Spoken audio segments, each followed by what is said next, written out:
All right.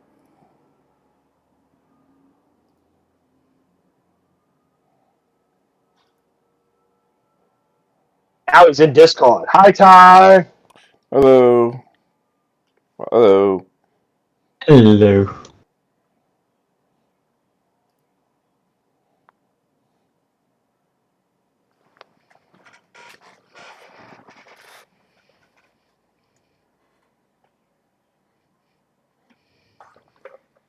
It's too dark to actually see. There we Ty. go. Big black man in a really dark room because you're looking at the camera. It's just like slowly faded in, and I could see like the eyes and like somewhat of the shirt because it's a bright colored shirt. And it's like, I think that's Ty. It's hard to tell. I Uh-huh. can't see them. Oh wait, the light came on. God said, "Let there be Apparently, light." apparently sunlight's good enough. Now it looks like Ty's in an earthquake. Oh, Well, I just found out I have my old Xbox 360 camera and figured why not.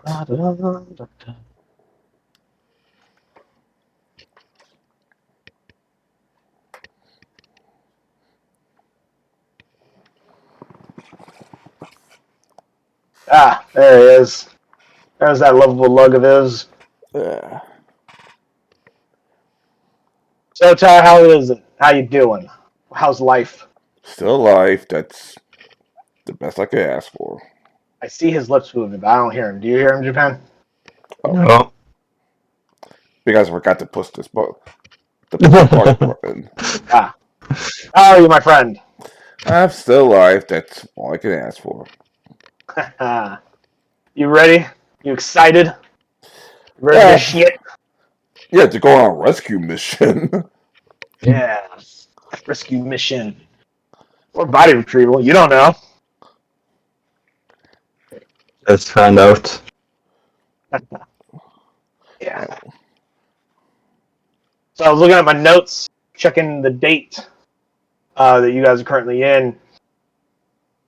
You are not. It is the 21st of Meritol. The next full moon's on the 30th day of Meritol. You got 9 days left for your first transformation. You ready for it? Yeah, but that means we're like 9 days to run over, rescue our crewmate, and then find an island so I doubt it will take you 9 days. It will I probably take know. you an afternoon, Hmm. unless you guys really, really fuck up and dick around hard. Well, assuming the rest of the guys show up.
Any questions that you have for me? While we're waiting for our last member to join us, because Daniel will not be joining us today, unfortunately. Huh. Yeah. He and I took care of a little bit of a side stuff for him, though, so you'll find out about the events of what happened whilst he was in the clutches of the Marrow later. How about to say Assuming you find him. the person about to rescue is not exactly with us. That's funny. Interesting coincidence how that worked out.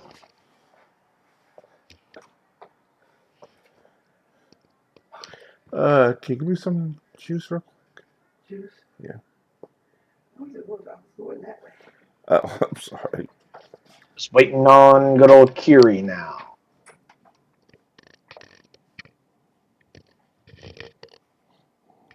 Seems like we're always waiting on Kiri.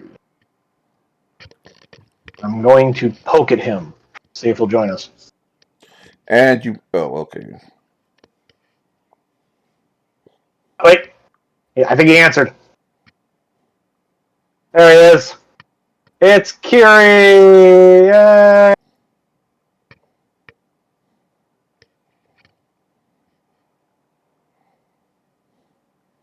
I think I broke it.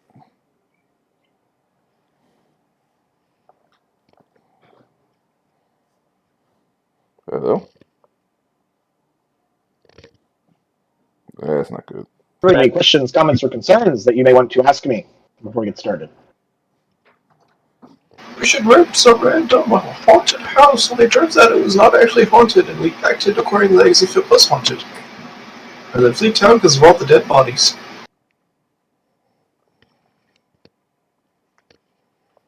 Link of the Watch Together room for us, if you guys wish to join Jim Pan and myself. That up and running. Alrighty. As I was just telling Ty and Jim Pan, Daniel will not be joining us today. Carrie, he had some unfortunate business he had to go take care of. Unfortunately, he had some business he had to go take care of. Yeah, not unfortunate business. I hope everything's okay. No, he's fine. Like, I misspoke. I meant he had some business he had to unfortunately go take care of and could not join us today. He does not have unfortunate business that he must take care of. I said the words in the wrong order. Why is this thing trying to open up with Microsoft Edge? Let's change that. Yes, you should definitely change your default. Now, gentlemen, do you guys recall how much inspiration you all had on the table as a group? Give me a second and I can get right back in. I don't remember. I have one. At least. Maybe 2, 3. Well, if you recall the way I started doing it, because I can't be bothered to remember who has inspiration, who doesn't. I started doing it as a group pile that I just added to over time. So, do you guys remember how much was in your pile? I do not have any inspiration. Neither do I, so I guess we only have one now. Well, again, as I repeat, it is not I individual anymore. I meant collectively as well. One.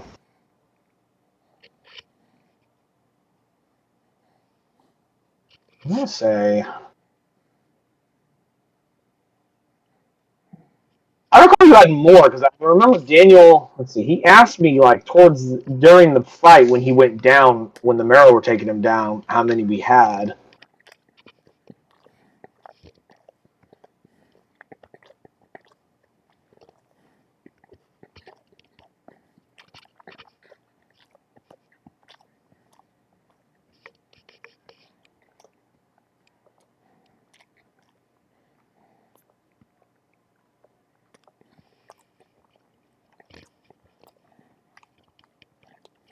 As during the storm, we use a lot of inspirations.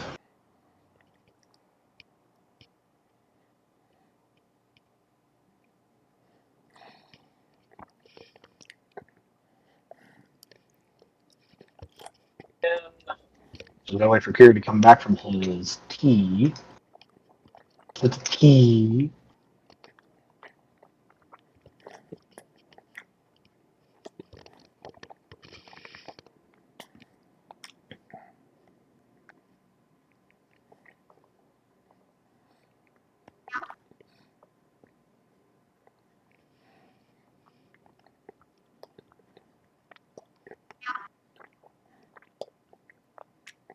You guys had 4.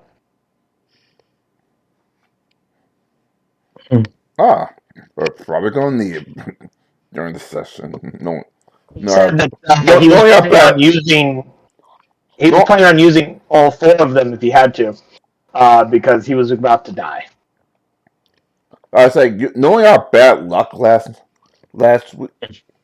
session, I'm pretty sure probably going to use all of them this week. Okay, I just got in. What? You guys did pretty good against those Marrow. So not like you guys had super bad.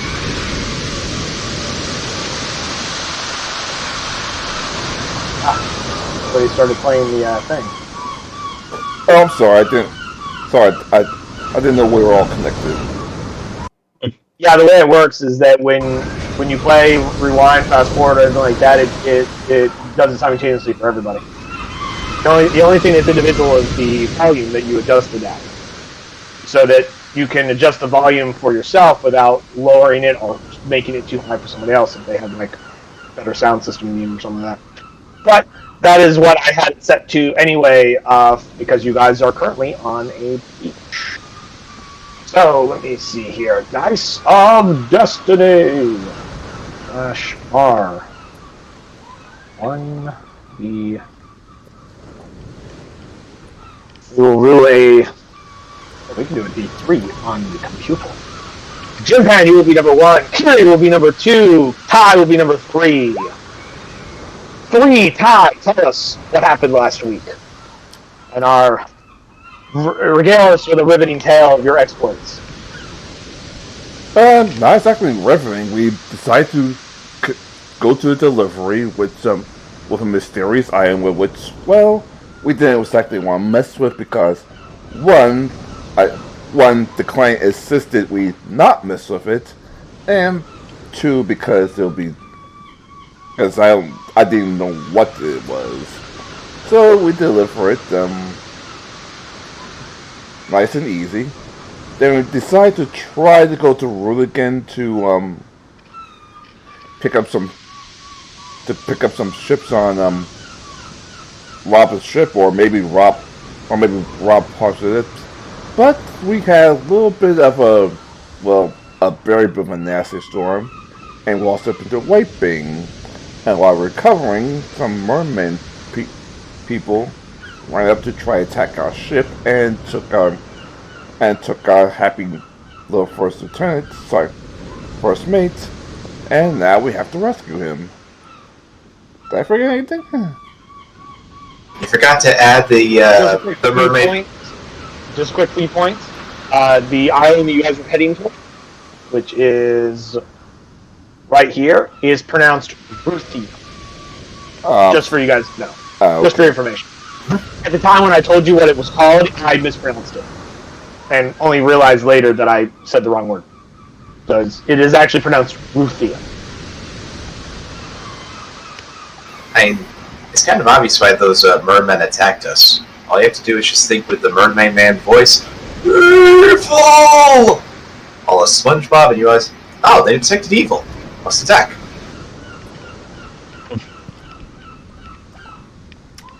And so now I guess we're waiting for high tides to get our ship back underway.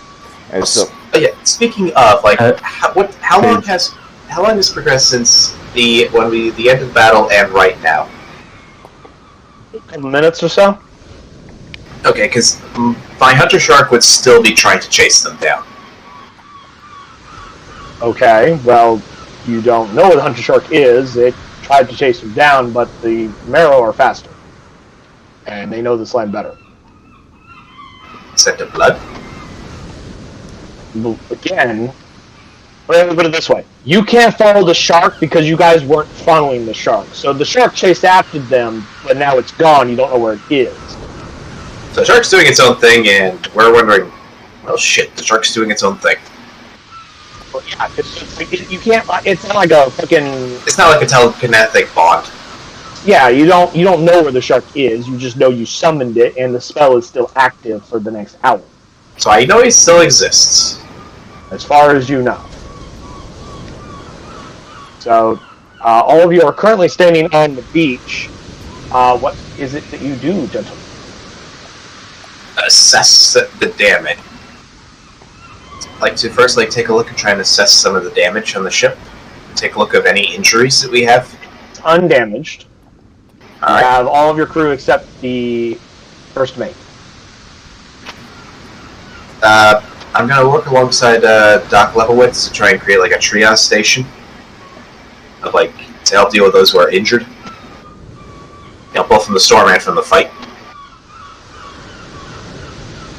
You guys already took care of any injuries from the storm. That happened several dozens of hours ago. Then that from the happened fight. yesterday. Then from the fight fight, happened just then. Of the people who were harmed by the fight, you got everybody's health bars. You know what their health is at. Yep. So we gotta help Root that and Cap. You may choose to either A, burn healing spells, or B, take a short rest. Up to you guys. I recommend short rest. Crew, let's rest up, and then prepare for battle. As a quick reminder, a short rest does take an hour. Like longer way, the further way they come. And during that hour, you can use up to whatever your level is in the hit die to heal any damage. Plus your Constitution modifier to each roll. Yeah, that too. That is if you are taking a short rest. Jim Penn did raise a interesting point. We don't have time. You cannot just sit in. Yeah, that's a good point. Yeah, we still have to wait for high tide, and it could be any second now. You cannot just leave him. Either we leave him or we do something. We never leave any crew behind. You can. All right. This is your HP. You're that. Okay, Captain. There you go. I am going to give you a nice bit of healing magic. This thing keeps flip those things over there. What's good healing? What's good healing? Your bones. D8 plus your modifier as a first level, and you can add an extra D8 per level higher you casted that.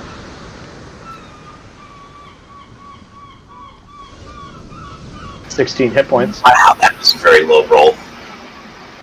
Alright, you regain 16 health. That should be good enough. Well, actually, it was a fairly good roll. It was 3d8. You got higher than average. Yeah.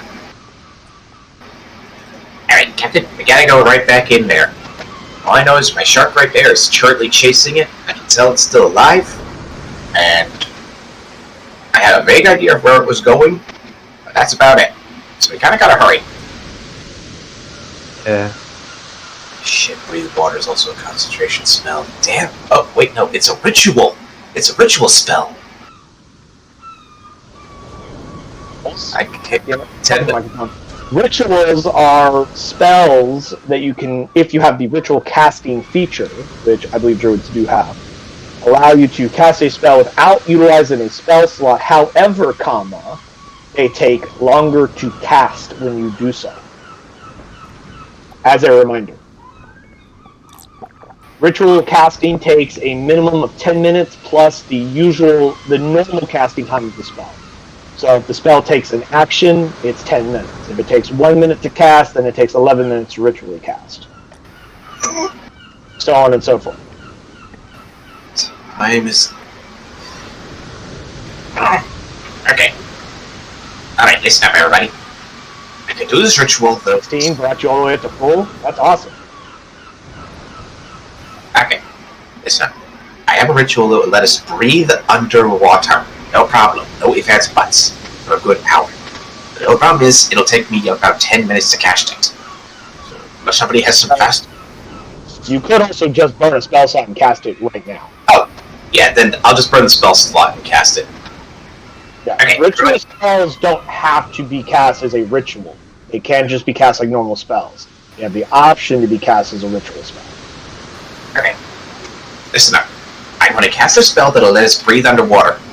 Anybody who wants to go down with this to try and find the captain, the first mate, you're welcome to come along. Giant of hands, who wants to come? Hey, my hand is up. Obviously, I'm going to say, I was just going to walking away like, all right, let's go. Breathing. Spell can grant up to 10 willing creatures you can see within range the ability to breathe underwater until the spell ends. Affected creatures also retain their normal mode of respiration. I literally could cast it on everybody. Captain Turkin already breathed How on. long? How long? It lasts. It lasts for It lasts- 24 hours. It lasts for 24 hours. Hey, everybody! Ooh! Breathe underwater, motherfuckers! Okay, y'all can now breathe underwater. Quite literally, everybody can breathe underwater now. I assume the only person you're not casting it on is the captain, who already can breathe underwater. The things that are moving are the ones that is being cast on, minus along with Jim Hand's character.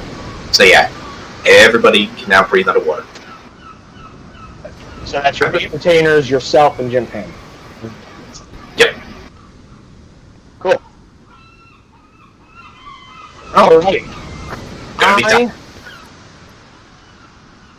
So you're taking everybody then, just to be perfectly fully aware. Yeah, leave one or two people behind to guard the ship. some people need to Who comes with us? ride on the ship. Hey, bringing the dock would be good alongside of us, and Stormbreaker I think would be good as well. Vola could probably guard. Vola could guard the ship along with them. Should we have the Song Sisters stay aboard? Keep morale up? Yeah, that'd be a good idea. Just move those out of the way just a moment.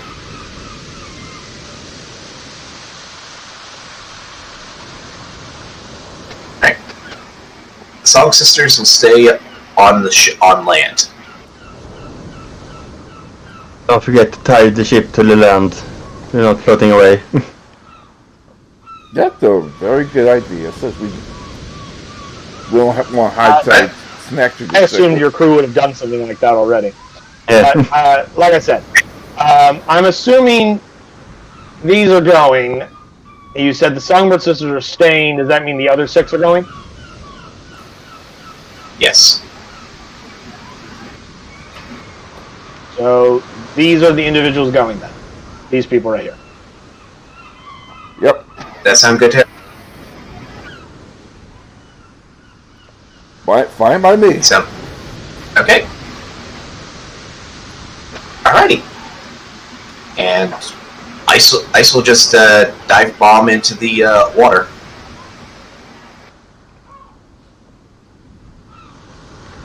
At this point, we're going What to enter direction? into a skill challenge. Excellent. Change our sounds. You're no longer on the shore, you're underwater now. Alright. Your skill challenge will require you 3, plus your retainers, to attempt to track down the lair of... Sorry, I'm moving shit around as I'm talking. To find the lair of the marrow, you will need 6 successes for 3 failures. Just once I'd like there to be more failures needed than successes. Oh well.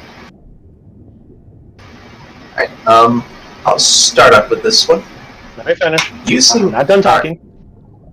Things that would be very useful in these circumstances are, of course, things like perception, investigation. You can try to investigate and see if you can find some hidden layer. Perception to try and either spot them or some kind of clue. Of course, there is survival for tracking. Could be also useful, as just a couple of examples. If you wish to have one of your retainers roll a skill instead of you, you may choose to do so. Remember, you can only use skills that you are proficient in. And when applying that specific rule to retainers, their primary skill, of which most of them only have 2 or 3 at most, depending on what your duels. You have to pick a skill, describe to me how you're attempting to utilize it. I pick a DC, and then I let you roll, and we see what happens. Gary, you said you wanted to start first. Yep. Like, as I'm currently in the water, what I want to do is I want to try and look up using my perception check. I want to see if I can see any remnants of blood of like a trail of blood in the water, to get an idea of what direction they were going in. Go ahead and roll. Assuming the roll 20 will let the roll go through. Wow, that took a while to roll. 20. Yeah, that is a success. You do find the last bit of wisp of blood. Somehow you're able to smell it with your bird-like nose under this water. That is one success.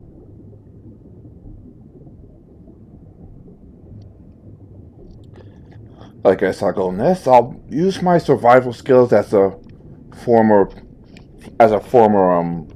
naval officer. I haven't dealt with something like this before. I might have had to rescue someone who was kidnapped by these mermen. So relying on past experiences for like general Just a heads up on habits. that one. Your character has never faced Mero. Mero are much more rare than Sahagin. Oh, I'm sorry then. But you could still use your survival to like try and track them, right, which is what I assume the direction you were heading with that logic. Yeah. All right, go ahead and roll it for me. 23. Wow, that is another success, gentlemen. You're doing much better than the last time you did this. As Chap, we still have 4 more. We can't just goose egg the last 6. Brings us to Jim Payne. What do you got? Sorry. Say again? I would. Did you say something, Kiri? What? Did you say something, Kiri? Go ahead. I'll ask later. I want to use nature to see if I can find what kind of where they want to build, or the base is the perfect place. Sure. Really? Wow. I like how the fucking sorcerer is trained in nature, but not the fucking druid. And in nature. I just don't have survival. No, we talked about this the other day. You didn't have nature. Oh, no, never mind. You do have nature.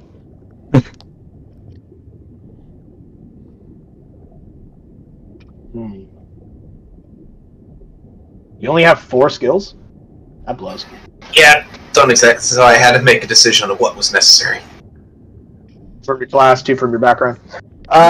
So you're trying to use nature to pick out, use your knowledge of what these creatures are and what would be their like natural habitat to try and see where you would need to look, right? Yeah. All right. Go ahead and roll. 21. So that's success. Brings us back to the top of the order, Kiri. Okay. Using an investigation check. Can I see like if like any of like the if there's like any evidence that shows of like the first mate like maybe leaving some clothing or scrapes along like any rocks or seaweed or whatnot to help act like a breadcrumb type of path, a breadcrumb trail. Sure, go ahead and roll. Come on, big numbers, no whammies, no whammies. Damn it!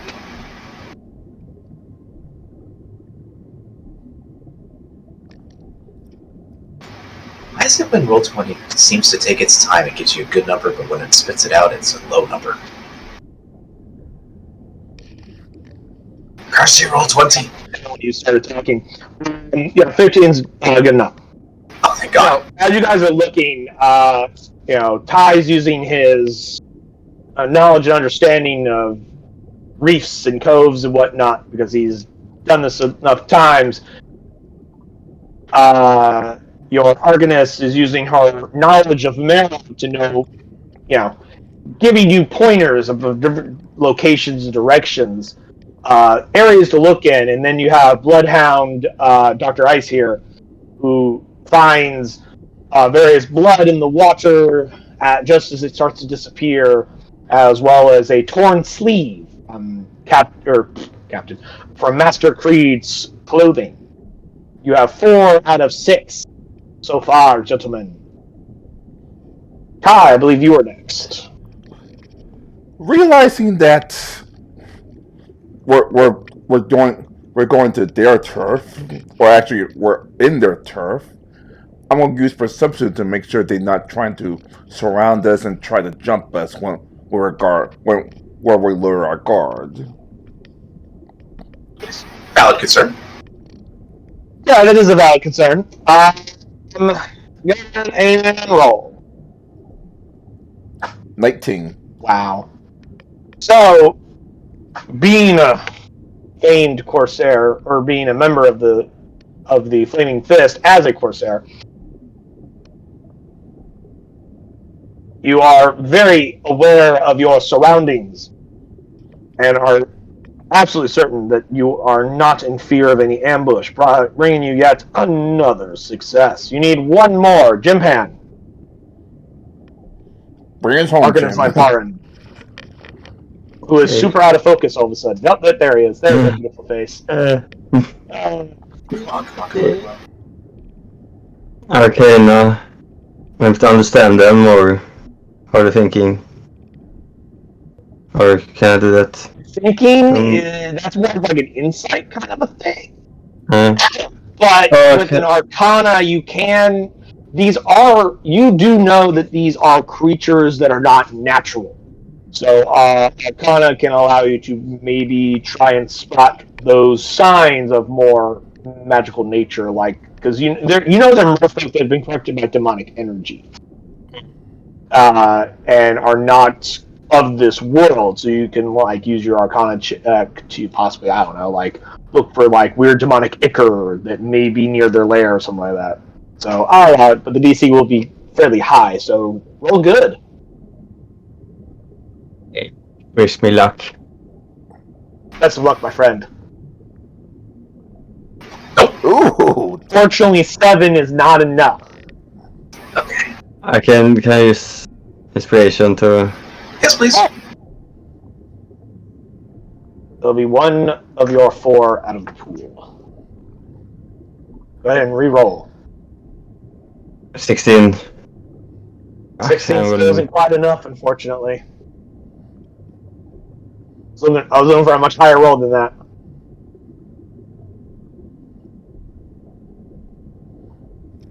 Alright, Carrie? Good luck. Okay. Okay, let me think. Give me a second.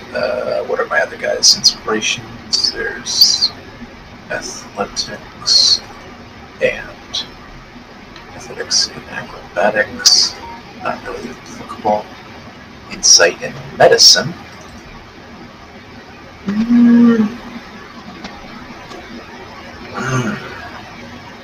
Let's see, I've used investigation and perception. What can I do with nature? With a nature check, what I would like to do is try and look around to see if I can see any openings that appear not naturally formed, or at least modified. How to phrase this? What I'm looking for are caves underwater, but have signs indicating that either the opening was artificially widened, or once it looked like they just would not naturally occur. I'm really not accurately translating what I'm thinking, am I? I got it. It makes sense. Go ahead and roll your nature check for me, there, friend. Okay, come on. Be good. Inspiration. Do you guys want me to burn a second inspiration? There's only one left. Yes. I would say yes. Yeah, because unfortunately, the only No. thing I have is nature, and I'm trying to figure out how to use it since you pretty much took what I was about to say already. We only have one inspiration point left, gentlemen. I imagine that the first mate will be very honored to know that we willingly blew all our load just to save him. But I need to know for confirmation from everyone else. Do you want me to spend the last inspiration point that we have, or no?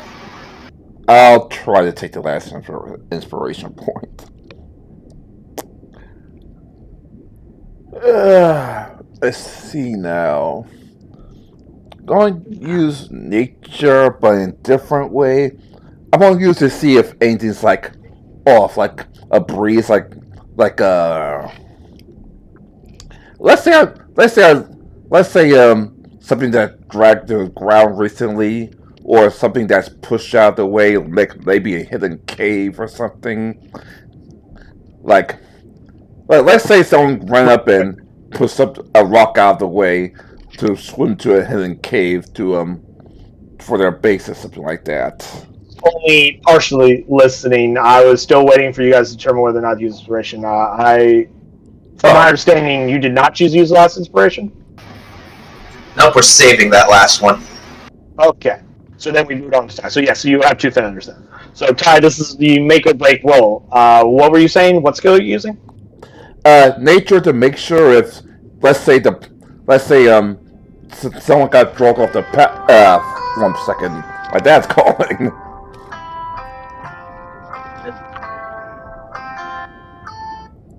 Hey, Dad. Basically, what he wanted to do was like try and see like if there's any signs that like all the reasons that somebody may have gotten dragged through, or if there's like signs that maybe like some rocks or whatnot got moved out of the way to try and create like a cave or something, or to cover up something. Yeah, that makes sense. As soon as he comes back, he can roll. Meanwhile, I'm over here trying to adjust my voice settings because some reason, when I start talking, things are a bit out of whack. It doesn't want to pick up the first like handful of words I'll say because I don't see it light up. So I took off automation of the voice sensitivity change or noise suppression or whatever the fuck it is. And I've been slowly ticking the sensitivity down so that when I start talking, the moment I start talking, it actually starts picking it up and doesn't wait till I'm 3, 4, 5 words in the sentence. And then it starts picking it up, and then like the first half of what I just told somebody is just lost to the ether. Just super annoying. Yeah.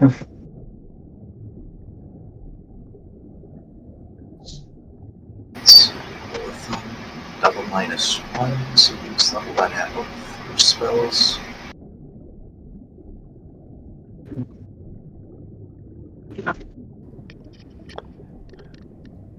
Sorry about that, gentlemen. Hello? Yes. Did you wish your father a happy Father's Day? Yeah, that's the point.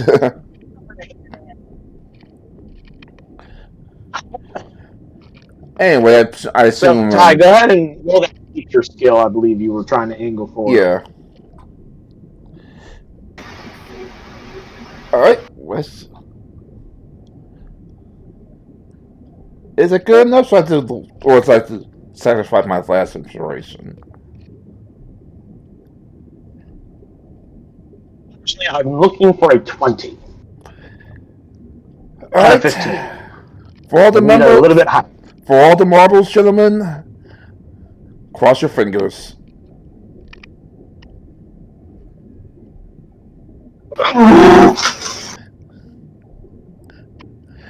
See, I knew you cursed us! We're doing so well to the end. We were doing so well! Fortunately, luck doesn't hold out forever. Now, here's the thing. You still find the entrance. You find where they went. I sense a butt. It takes you a little bit of time. Not a huge amount of time. You do eventually find it. You'll find out what the butt is in a moment. Kira, your shark is also gone. My shark's gone. You sense it vanish. Possibly it was sent back to whatever Fey realm that you pulled the spirit from. Okay. Shark is gone. So you are no longer concentrating on the spell. Let me go ahead and stop your thing here. Barely hear a thing going on here.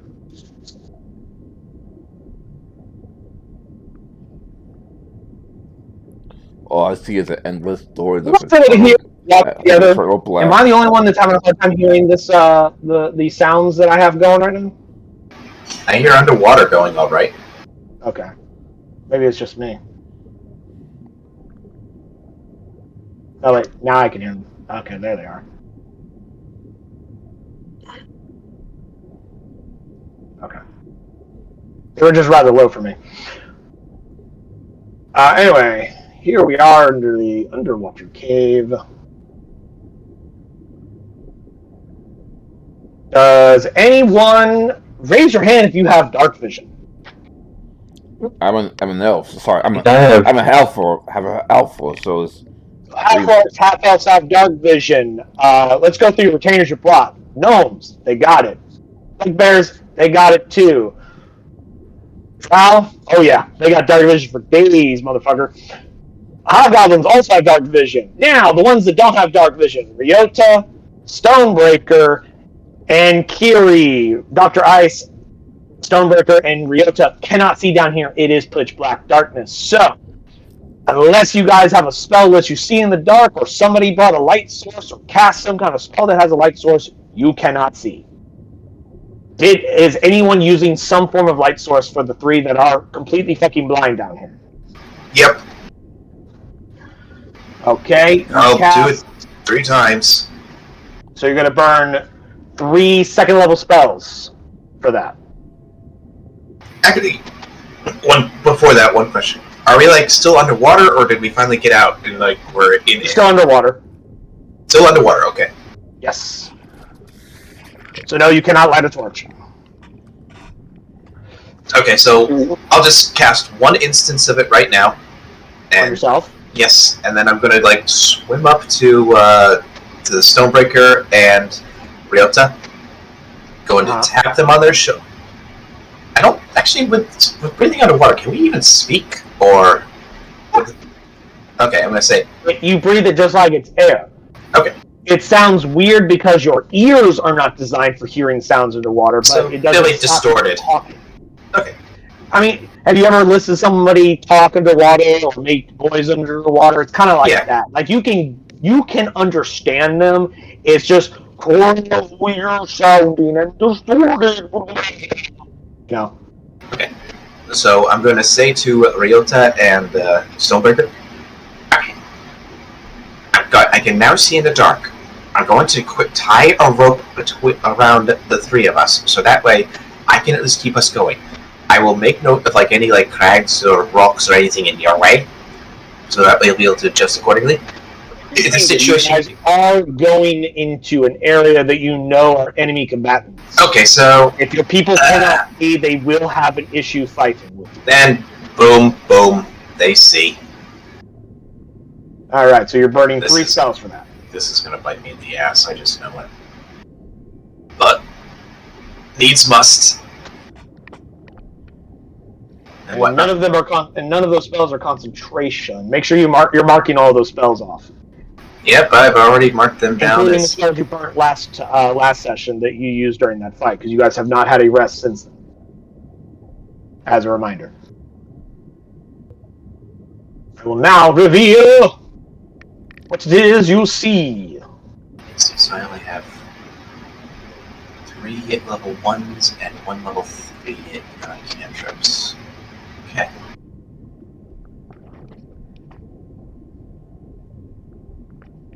Hold on, don't move anywhere.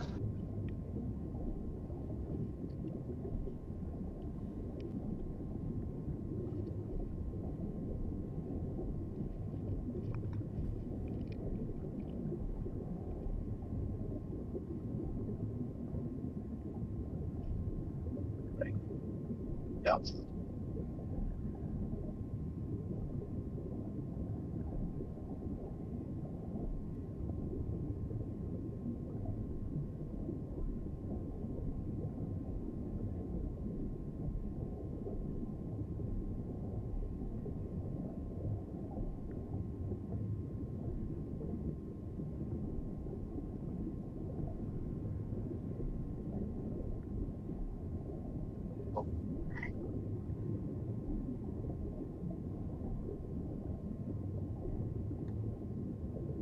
Hello?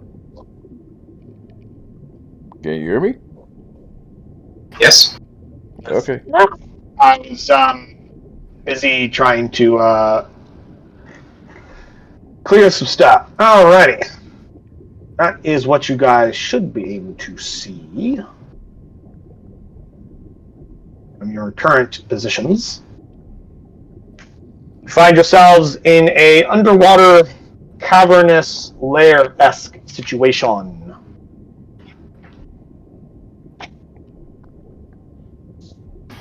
Considering how sound travels so much easier on the water, do we hear anything, like...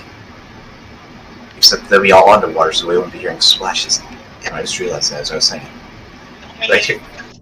Roll me perception with disadvantage due to the fact that you can hear sounds easier, yes, because it does travel through the matter of liquids better than it does in air.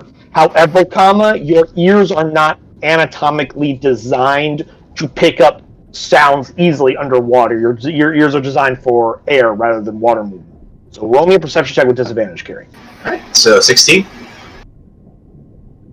All right, give me a moment.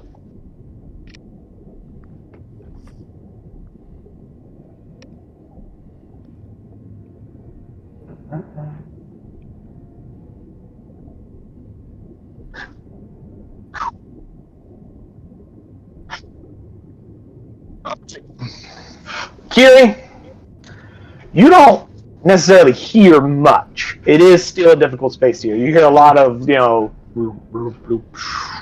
Ambient noises.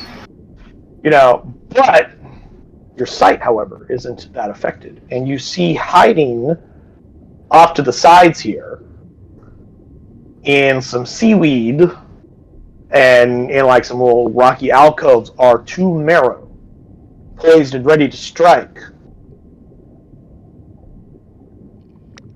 You have spotted them before they've done anything yet. They were waiting. They look like they're waiting for you guys to have come in further in and catch you from both sides, but you've spotted them because they're big, not very stealthy fish people.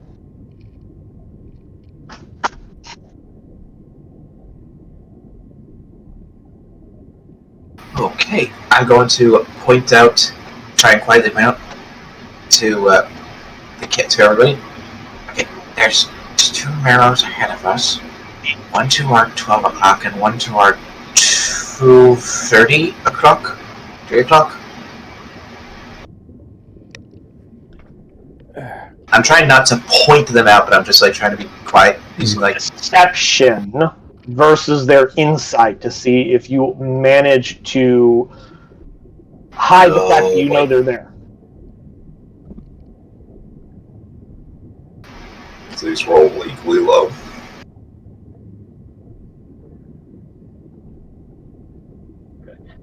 I was also told that you were mentioning to the captain that there were marrow to your left and to your right in the seaweed bunches. Yeah, it's like the ones like ahead of us and to our right. It's hence me using 12 o'clock and 2:33. All right, you rolled a 14. One got a 12. The other one got a 15. So I need everyone to roll initiative because that one realized the jig is up and is going to attack. However, they do not catch you guys by surprise because you spotted them. Well, so much for a sneak So you guys attack. can all be so kind as to roll that for me. Do what now?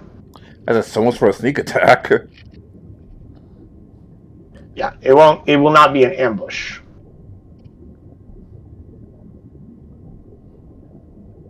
Need Kiri's initiative. There he is. All right. And send you guys down. Captain, you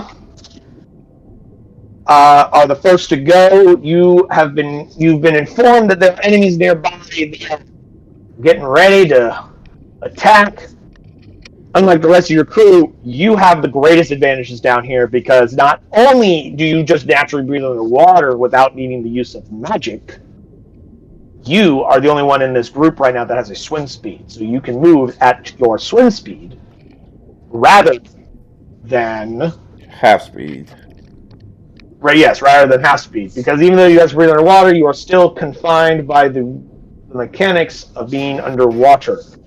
I don't recall what your swim speed is. Storm Soul. Lightning, you can breathe underwater. You also gain a swim speed of 30 feet. Let me check one mechanic on your extra movement or fast movement. It specifically says... Okay, so your Storm ability lets you swim at 30. As a barbarian, you have fast movement, which doesn't specify land speed. It just says your speed is increased by 10. So you actually swim at 40 feet. All right. Small point of mechanics I had to check.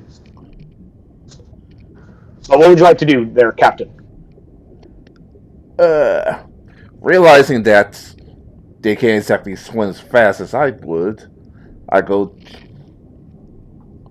1, 2, 3, 4, 5, 6, 7. He says. Huh? Pop into a rage. I'm into a Slim Jim. Oh yeah. Use Stormwater to well. Yeah, it activates automatically the moment you enter a rage. They get 3. Say again? Lightning damage.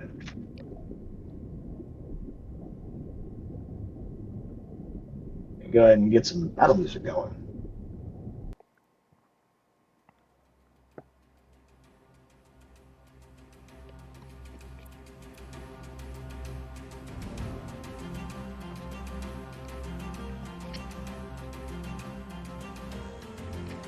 That is your movement, your bonus. You still have an action. Of course. What? 1. Ha ha ha.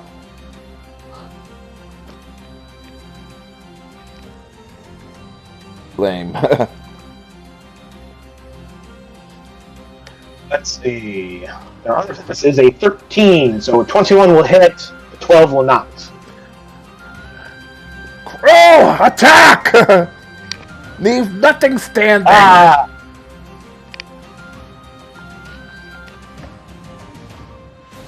It's a small thrill of excitement as you enter into combat. Rip and tear. As a reminder, Ty, as a barbarian, you do have an ability called Reckless Attack that lets you have advantage on your attacks. Downside, of course, they have advantage against you on all their attacks. So, hey, with it as you see fit. Ty, what would you like your 2 retainers that you brought with you to do? As of last I checked, the ones you guys are still controlling are Drusilla and Ryota, unless you guys are changing up. No, I think we'll be fine.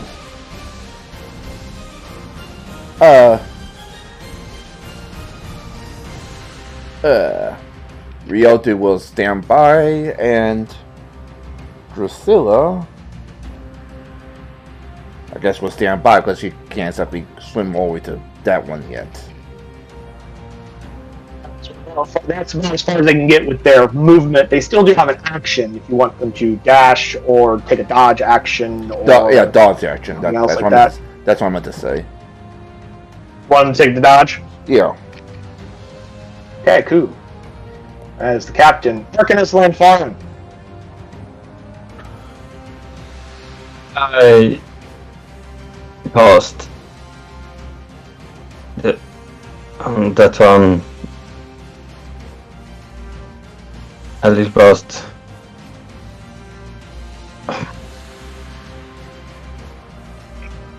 And unfortunately, it's not enough, my friend.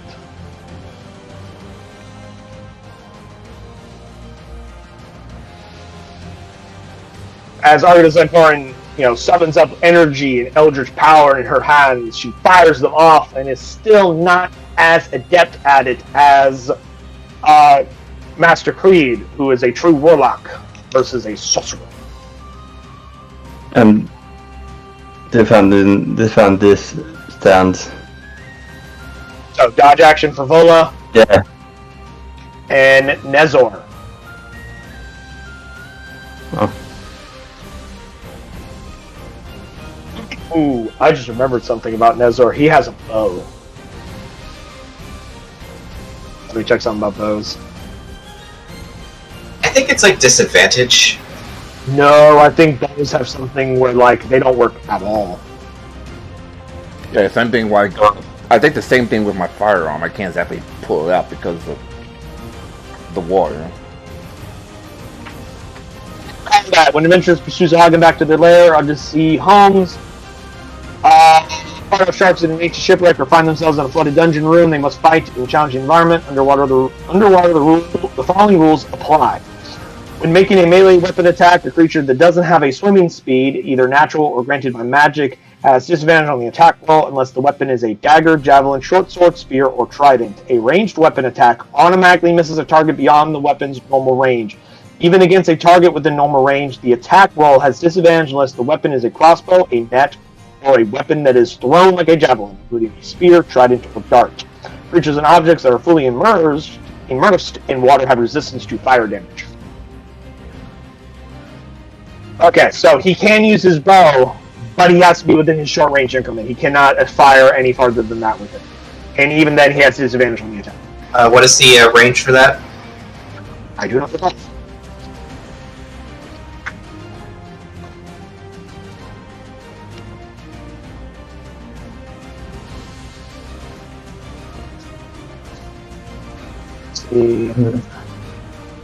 Assuming he has a longbow. Range is 150 to 600. So he has to be within 150 feet to even hit them. Which is far more than what this fucking cave is. So I think they put it on that.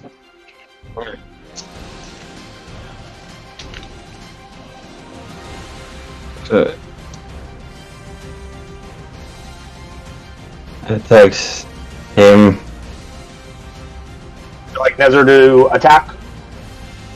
Yeah.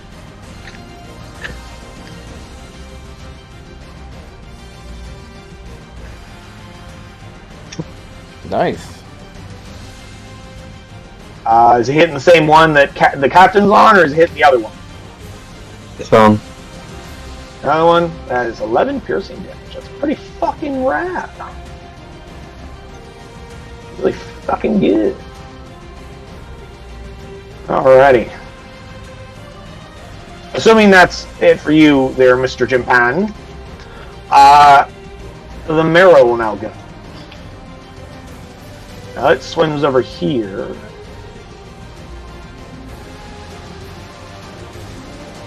Actually,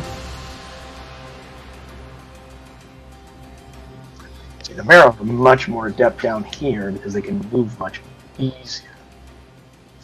This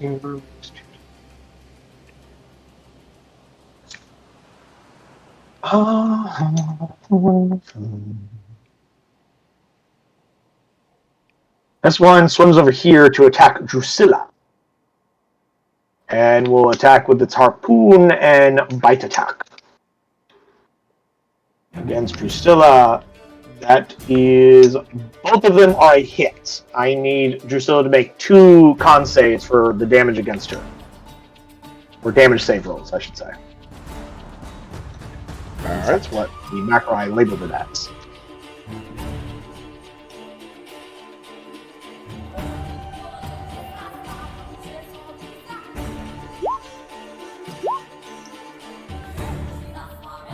Let's see. Wow, both of them make it.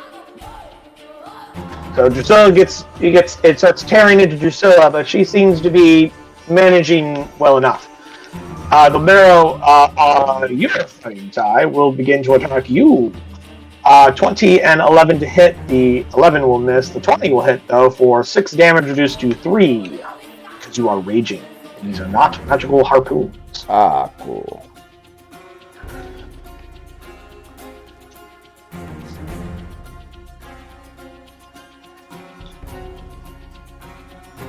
Dr. Ice, it is your turn.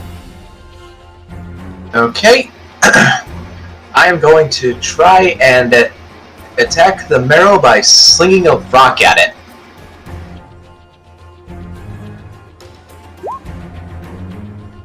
A solid 9 all around, so that's probably a miss. Druid, why are you using a sling Yeah. underwater? You have cantrips. Use your cantrips. You know what? Yeah, that was me being stupid. I just looked at his sling and thought, wow, I am really being stupid. I'll move forward a bit. You hear the voice of your mentor going, "Stop playing with slings, you're a caster, use your fucking magic."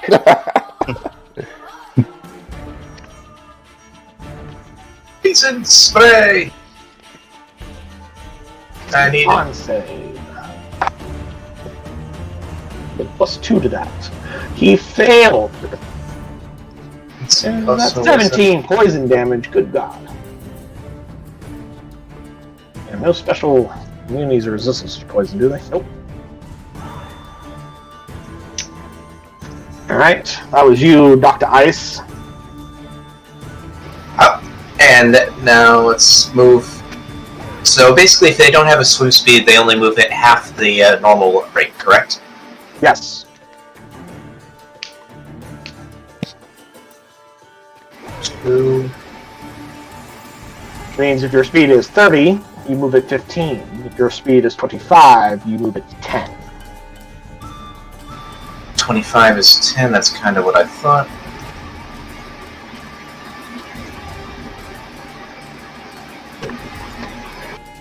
And does Jim Lebowitz have anything that I could use? Within 30 feet that I see. Okay, great. Okay, so I'm going to. Doc Lebowitz is going to cast in Orison onto to Drusilla.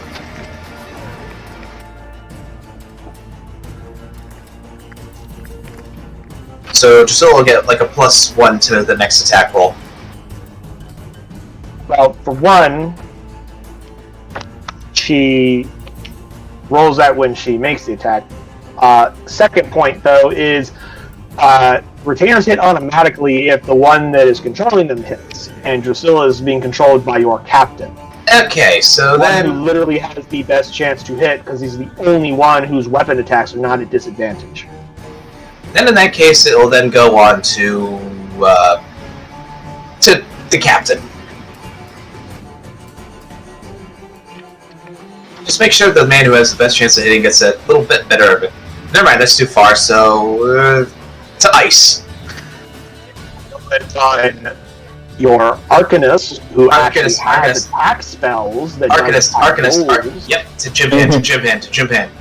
Druids and most of the spells you chose are saving throws. Yep, and to therefore Jim Hand, bonus to to Jim attack Hand. is relevant. It's pointless. To Jim Hand, to Jim Hand, to Jim Hand. I'm gonna teach you guys proper tactics if it fucking kills you. Otherwise, you guys are gonna fucking die in my games. You gotta be able to at least be able to do basic tactics 101 if you want to survive in my worlds. Because I'm a wargamer. I was I'll like, fuck you up. I was saying, should I just start rolling a new character right now? That was Ice doing his thing. Those were his retainers. Captain. Right. With the first blood of my enemies, I once again try to shock them.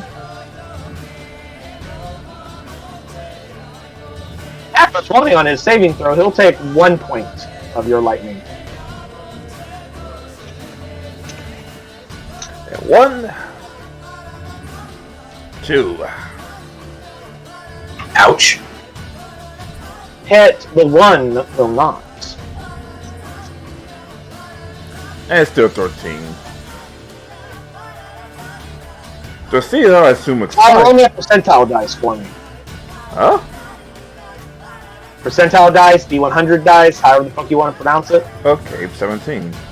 Roll 100-sided dice in the Roll20 program. Say again?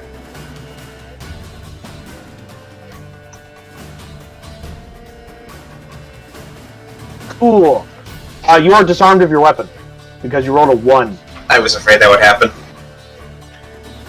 Mother. You're swinging it around, you're having a fun time, and then next thing you know, you hit a rock because you're not used to fighting inside sea caves, and your grip gets shaken off of it, and it just goes.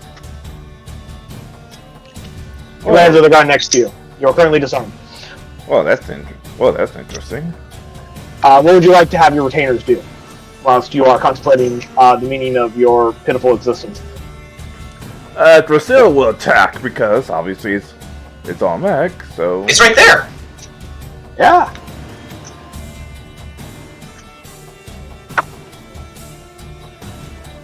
$13 damage. Cool.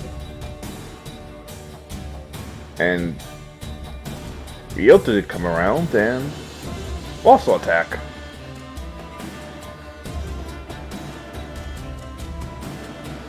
Fine damage, that's pretty good.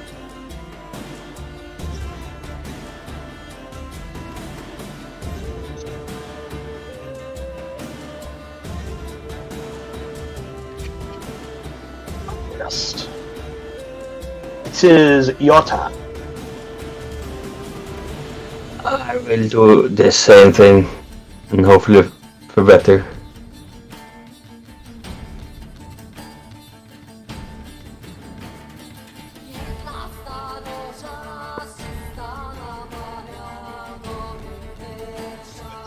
On the song.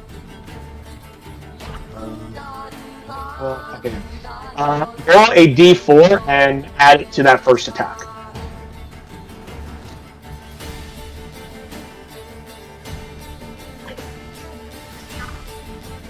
An 11 is not enough, however, the 16 is.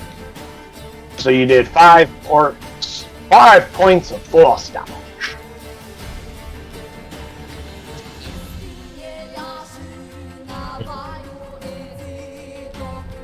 What would you like your retainers to be doing? Yes,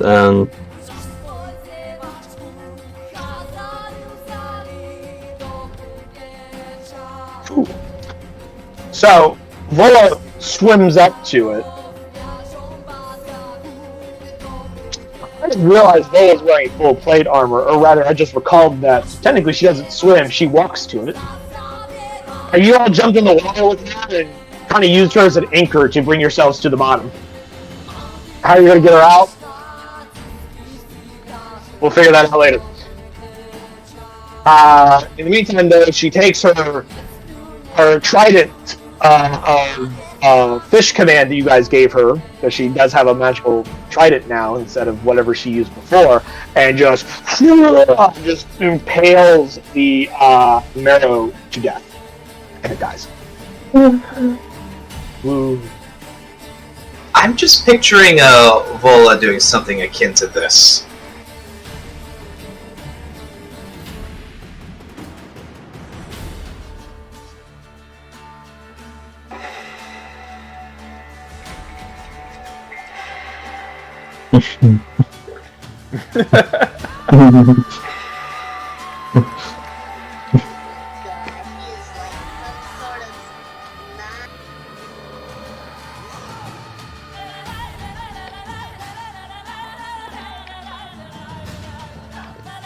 7 points of damage. Nezor effectively takes out the other marrow as well.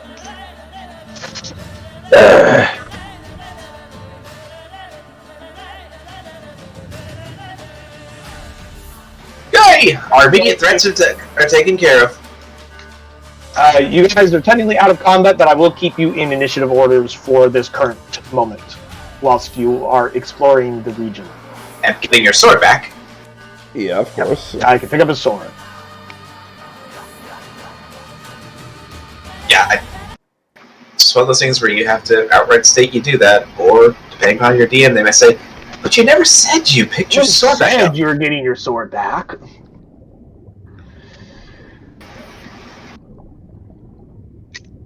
Alrighty. That was the Arcanist's turn. And both retainers just went. The marrow, if there was any still around, would be going.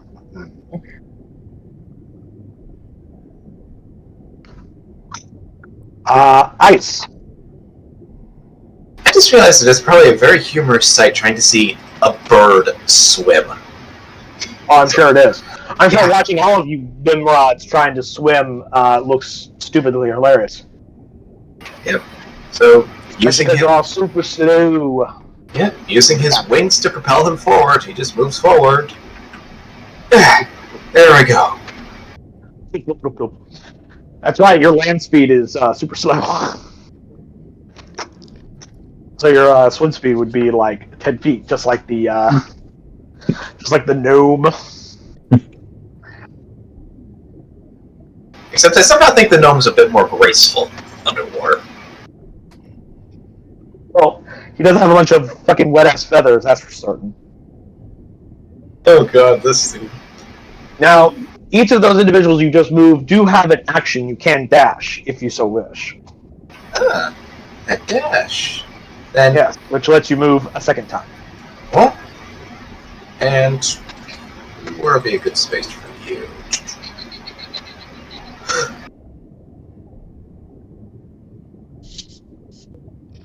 Now it goes 10, 15. And, yeah, I'll sacrifice an attack to move as well. I hate the water. You alright, Doc? I'll kill everything I see. You are much faster. You could just fucking run circles around these fuckers as fast as you Without fucking even want. trying. You are also currently in a rage. Your rage will end eventually if you don't find something to, attack or get hit by. Can you attack a rock? Would that work? No, actually attack an actual target I wish. or take damage. Now, the length of time, I want to say it's not going to be at the end of this turn, it's on the end of next turn. Because it does say if you have not attacked or been attacked or taken damage since your last turn is what I believe the exact wording is. Let me make sure. I attack target. It ends early if you are knocked unconscious or if your turn ends and you haven't attacked a hostile creature since your last turn or taken damage since then. So it will end at the end of your next turn. So you're still currently raging right now. As a just point of a thing to do. Alright, first I'm I'll give you guys inspiration though for effectively taking out those marrow before they either had a chance to alert the rest of their lair or that's the best case scenario. Or anything like that. Yeah, that means we guys should get the drop. Yeah, you guys came out pretty good. Yeah. So, Captain, what do you do? One, I'm going to have my retainers double move so that they can at least catch up to about this point.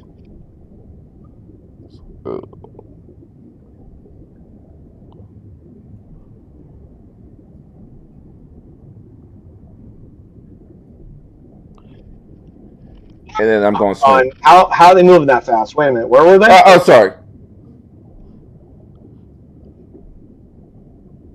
Okay. Oh, okay, you had him dash. I see. Yeah. I just saw him zipping across the fucking thing. It's like, wait a minute. They move way slower than that. What the fuck's going on here? But yeah, you were dashing. But Captain, what do you do? That was your retainers. What are you doing? So I'm going to swim over here Can't hear you. Then I'm going to swim over here and try to scout what's coming up next.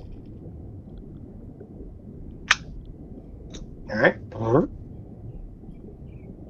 I didn't count the number of squares, so I can only assume that you only moved 40-ish or so feet. Yeah. Getting right there with your dark vision.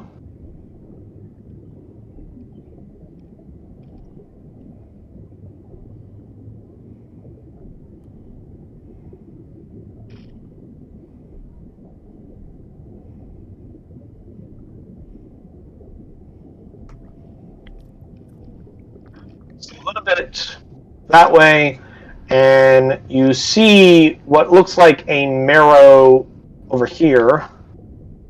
You just barely see him, and he appears to be sleeping. Sleeping?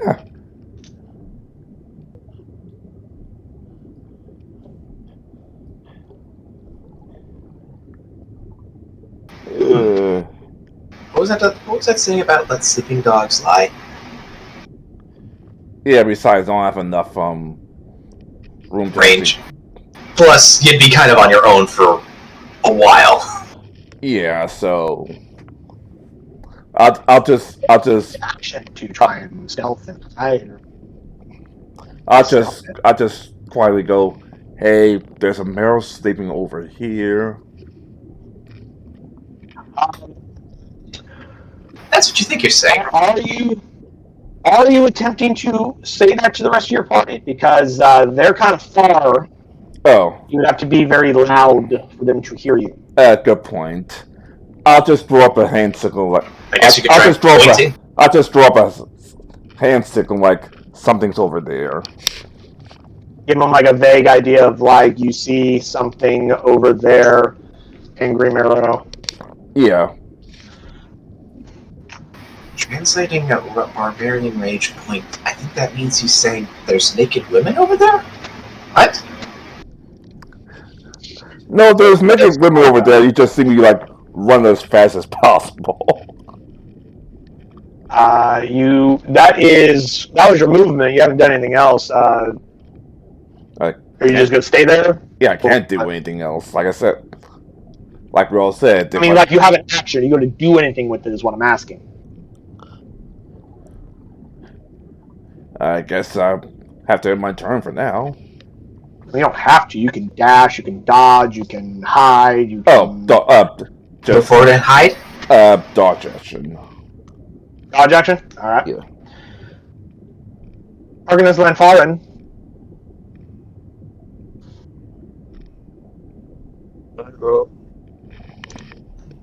Eat. Here. Double move into there. I see.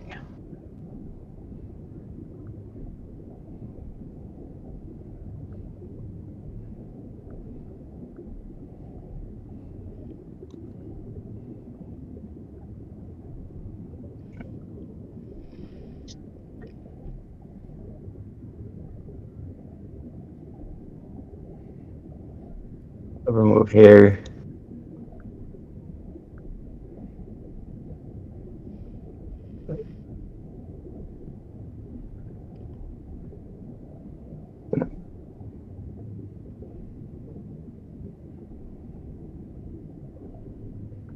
And that's it.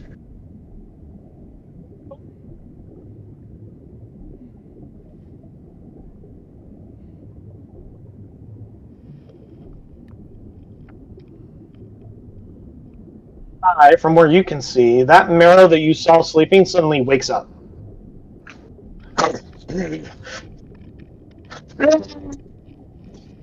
I try to use my languages again. Like it's up, is up. There's a giant angry cheeseburger. What? What is the captain trying to say? I think the bracing for impact is I think the bracing for impact might should send some clues, like something's coming towards me.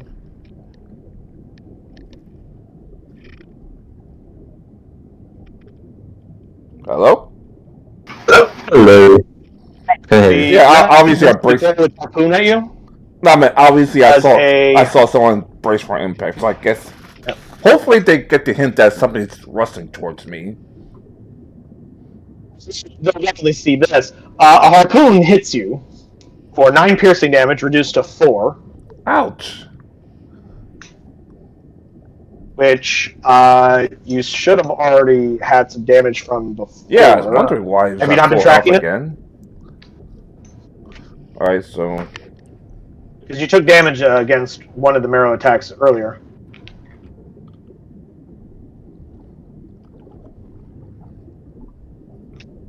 okay, what the hell? It says 34 here, but somehow up to 24 here. So yeah, 34 damn. I'm at 34. You need to track it on your token so that we can all see what your hit points are. When you click on your token, you'll have these little circles. Above them, the red one is your hit points. You click on that, you'll get a little bar, a little text bar above it, and you can type in subtract and then a number, and it will just subtract the number from your hit points. You can also do it in reverse with plus.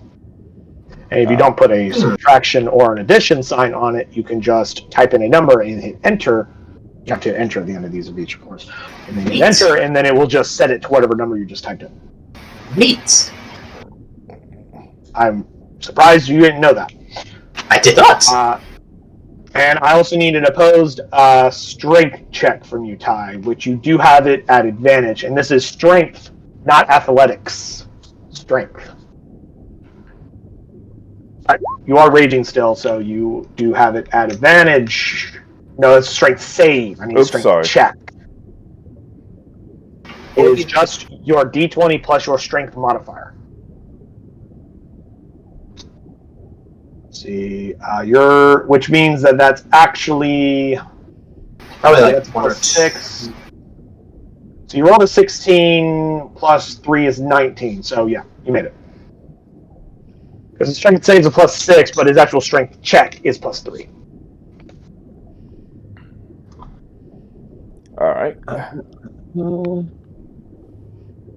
Go ahead and flip our music back on.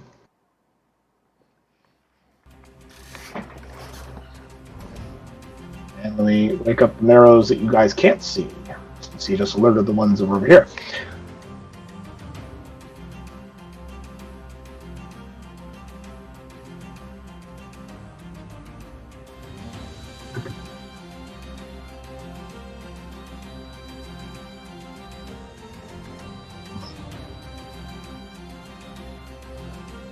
He's actually got a dash. He's going to go in this direction.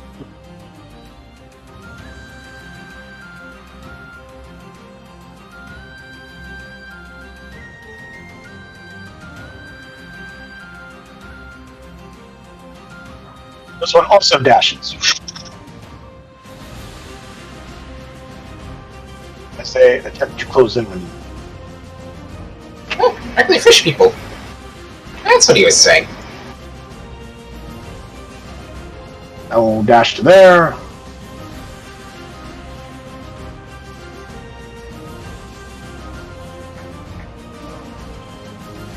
And that one will dash in that direction.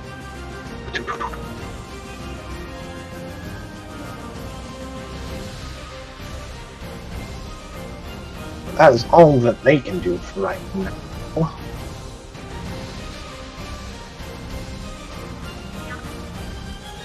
Oh, actually, this is.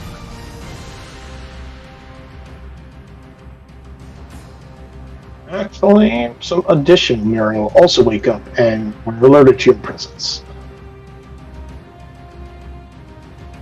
Where this group is over here.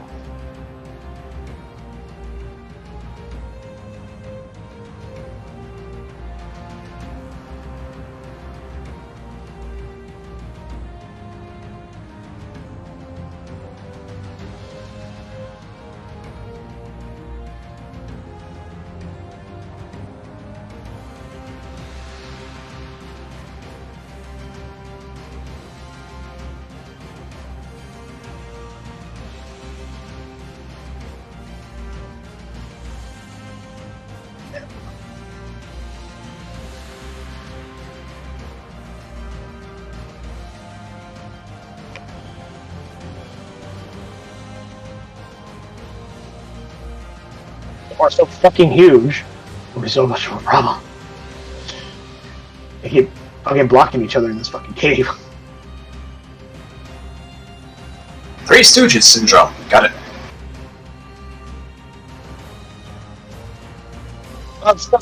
They can't occupy the same spaces, so that's really the problem. Is because they take up so much area. They aren't able to go as far as they normally could.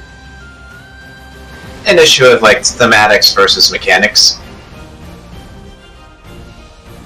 Mechanically, that helps us by helping narrow down the choke points.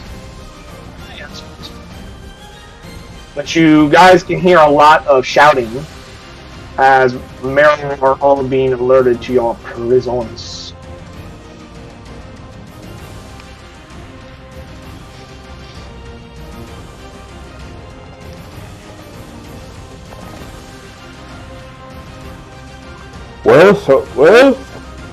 So much for a quiet rescue. But I wouldn't. Not exactly a fan of quiet rescue. Not that I was actually a fan of quiet rescues. Exactly, trying to be quiet anyway. Ice, it's your turn. What do you do? I'm going to move up to actually, let's see. Dudes are up there. Captain is right there. The captain is a big wall of meat that can probably ensure our survival.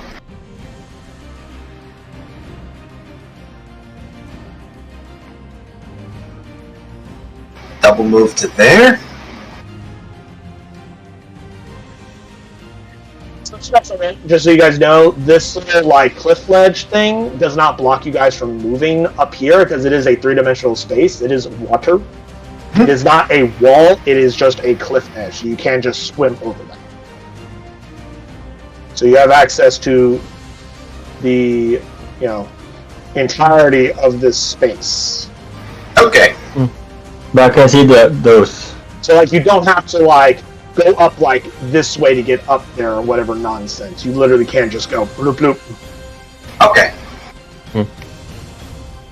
Just the ground level is at a higher elevation, but the ceiling clearance is much higher than like whatever.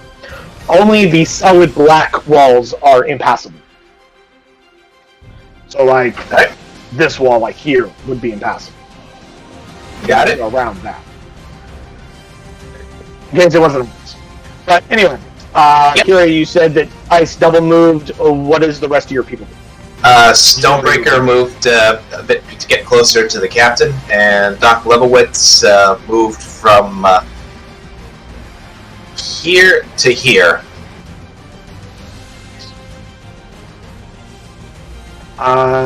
Double moved. Captain, it is your turn.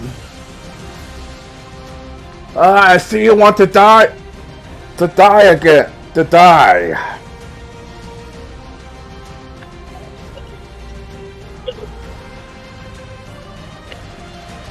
Greetings, X-Men. Welcome to die.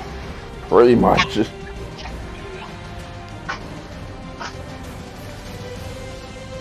Alrighty. Right. He rolled and failed his save, so he'll take all of that. Alright. No! Missile! Second? Someone start the speaker over here? What? I got my pencil. I was chasing after it. Oh. Don't mind me. Continue. Damn it. Again? Wow. Okie dokies. Go ahead and roll me a D100 when you get a moment. You missed with the first shot too, by the way. Damn. It's not be a dropper. You go and swing at it, and it deflects your attack.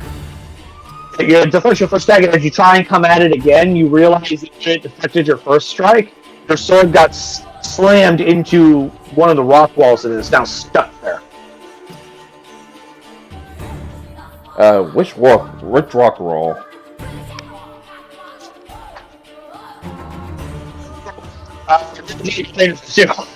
Second? What would you like your retainers to do? Because I assume that's your turn. Yeah, I guess Bosun could run over here and retrieve my sword.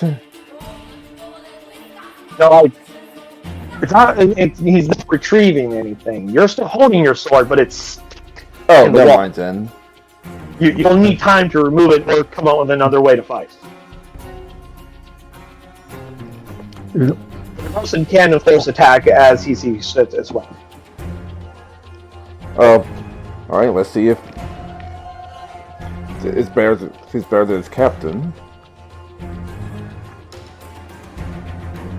Oh, damn. 11 is not enough. Drusilla, can you bring us home? Wait, I can't. Not without... What's Drusilla to do? Guess swing around since...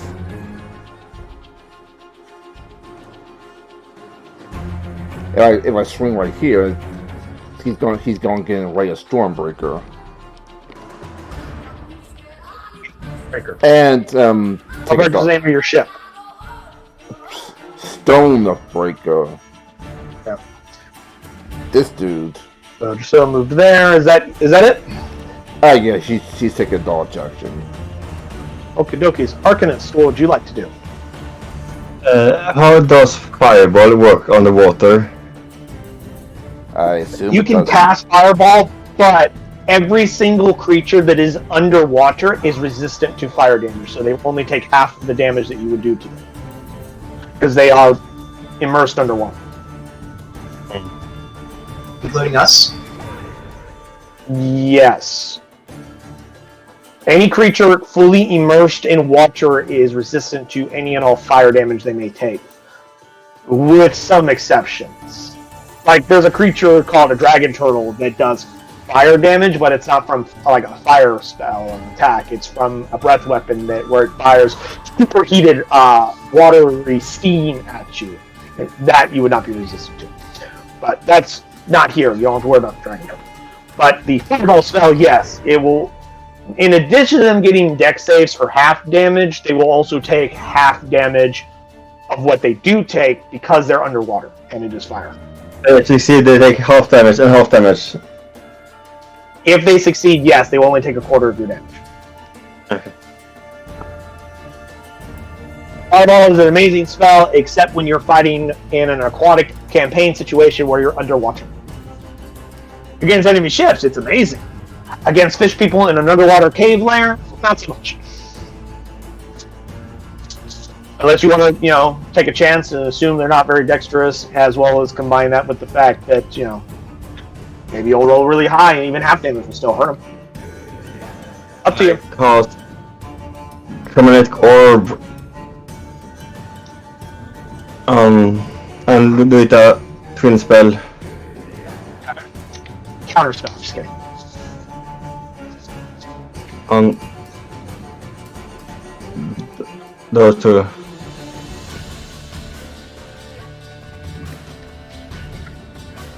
We are rolling very poor today. Yeah. I need a separate roll for both of them, by the way. Okay. And your captain in at third level, wise. Yeah. So 2-, yeah. Third level. I need a separate attack roll for both.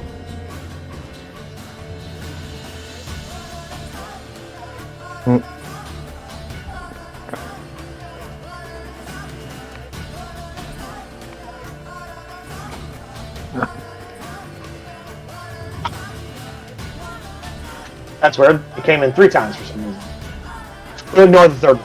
Please take that but- one. No, it's the first 2. Go ahead and make sure you mark off your 3rd level spell slot as well as your sorcery points for twin spelling it, Yeah. which is 3 because you cast it at a 3rd level, I believe, Yeah. is how twin spell works.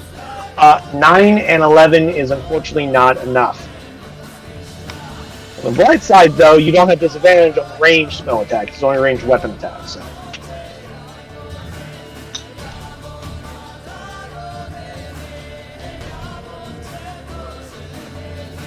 What would you like to be doing? No, so take on close this one. I assume he's going to swim up a little bit higher so he can like actually like see them. Stop coming again. Yes. A 20 will hit though, of 6 piercing damage. Nice.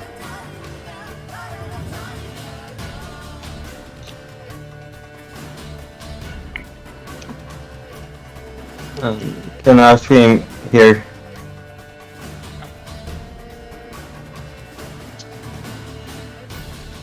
Yeah, you can I'm move. of.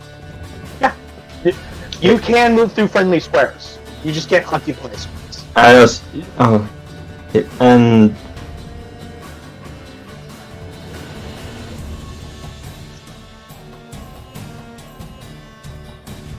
18 will hit. That's good.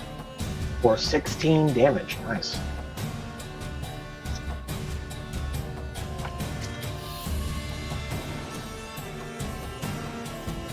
That's it. Yeah.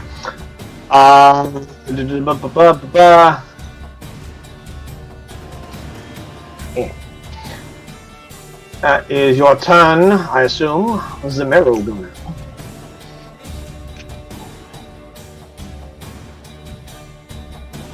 Let's see.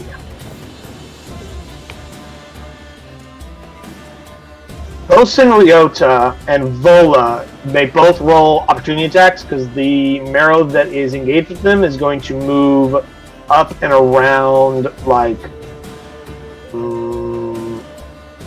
this.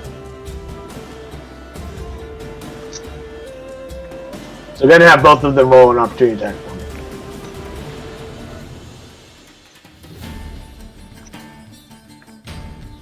Vola hits for 6 damage. Oops, sorry. And so did Ryota for 4 damage. Ooh.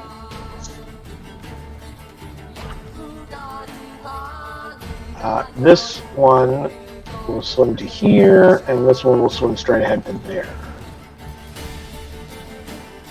Let's see. They're trying to surround us before we can surround them.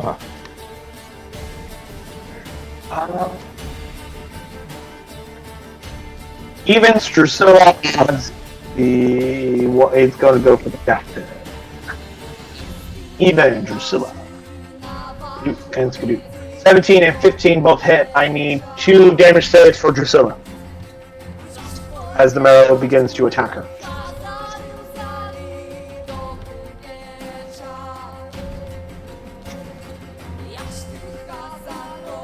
Focus. Wow. Oh, damn. No, you got both of them. Okay. This one right here will go for the captain. Skadoop. 13 and 17. We both of those hits. Yes. First attack does 10 damage, reduced to 5, and the second attack does 5 damage, reduced to 2. So 7 damage total. And I need a wisdom save from you when you get a moment. In the meantime, the third one down here, evens Vola, odds will attack Ryota. Odds, it's going for Ryota. Skidoo.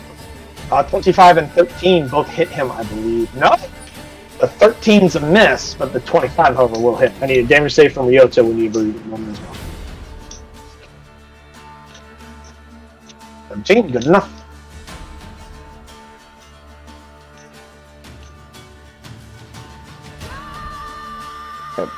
Strength saves or strength check? No, I need a wisdom save from you, Ty. For your sword. Ah, crap. Ooh. What's that DC again? I don't remember. Where's your fucking sword stats? Sword of Vengeance. There it is. Let's see. Curse. DC 15 was the save. Cool. This marrow right here, you must continue attacking that marrow until you or it are dead. Because that was the one that triggered your vengeance, as you hear a voice in your mind say, strike it down. Give me its soul. But of course, partner.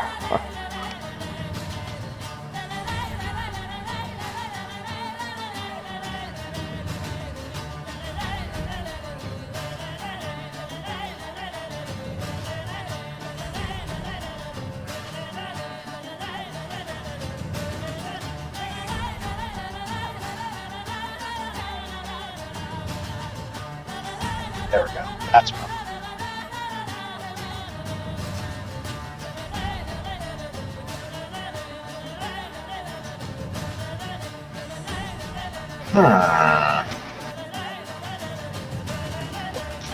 Alrighty. First one, this guy's gonna take some attacks at you, Kiri. Oh boy. Boon and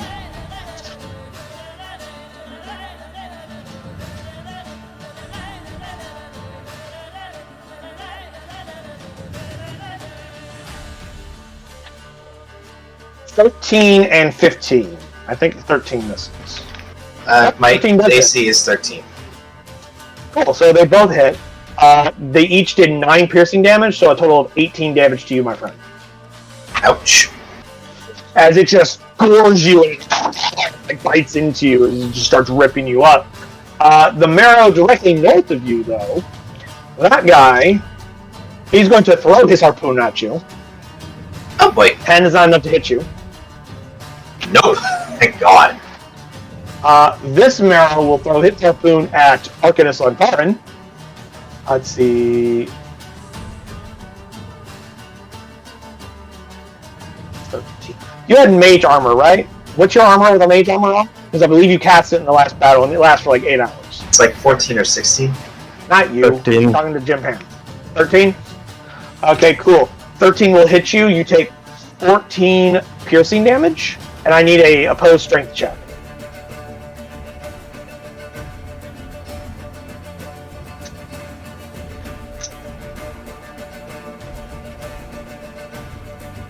Saving throw. Just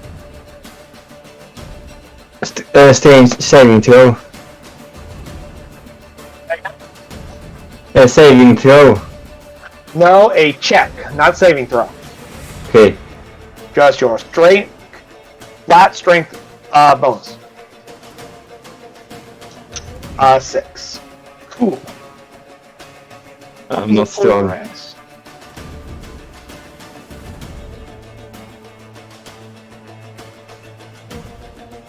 Damn it. I didn't write it down. I forgot to write it down. I don't remember how far it pulls out. I want to say it's like 10 feet. Maybe 20. I don't know. Won't take me more than a second to look it up. There it is. Pulled up to 20 feet. Okay.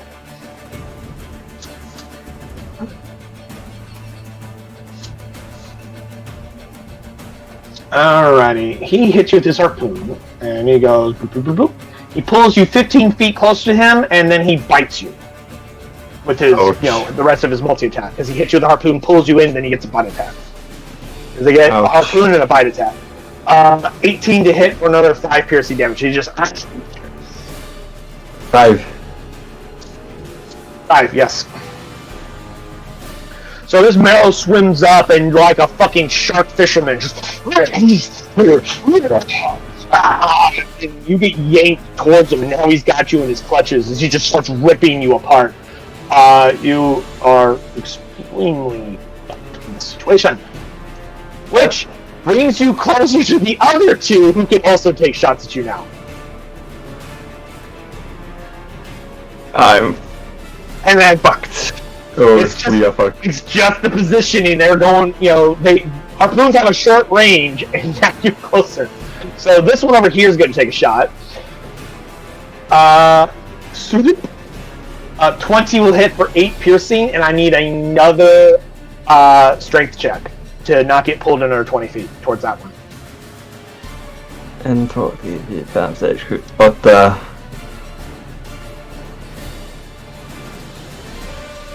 7, 8. 7. You're not pulled because he rolled a 1. So the tether on his harpoon just fucking snaps. He like goes to pull and it just pick, and he's just like,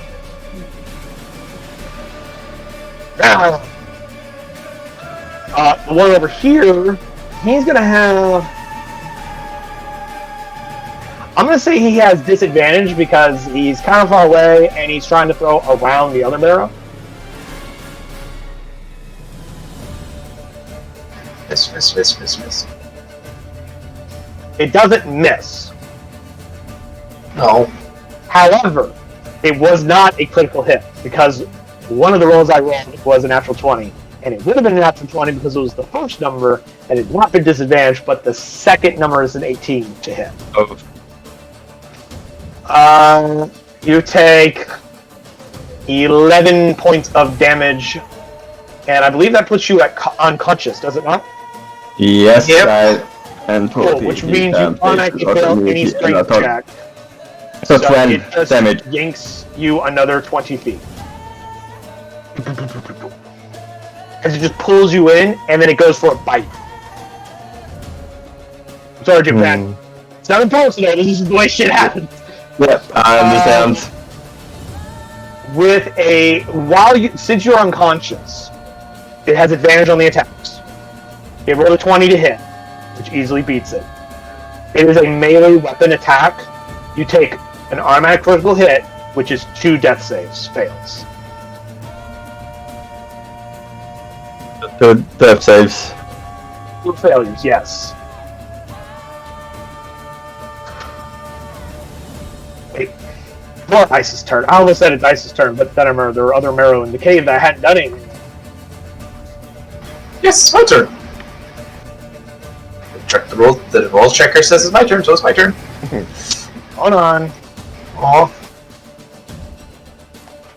Problem is, we can't save life from this time. There's range healing spells. You got them.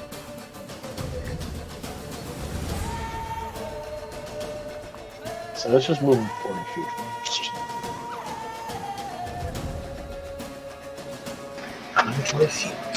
Good.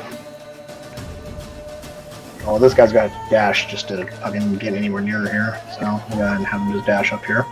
Boop, boop, boop. Let's see. So this one also dash. There. And you're unconscious, so he don't give a fuck about you.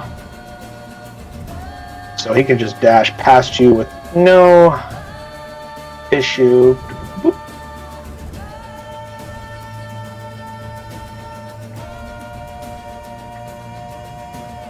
And this one will dash.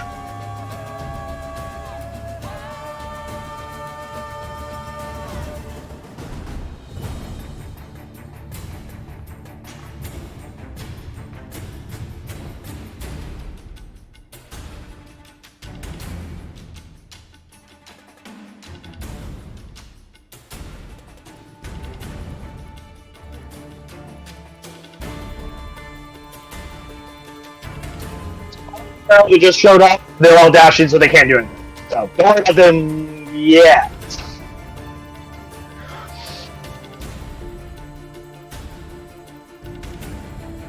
Oof. Ice, it is now your turn. What would you like to do? Think very carefully about what you're about to do. No pressure.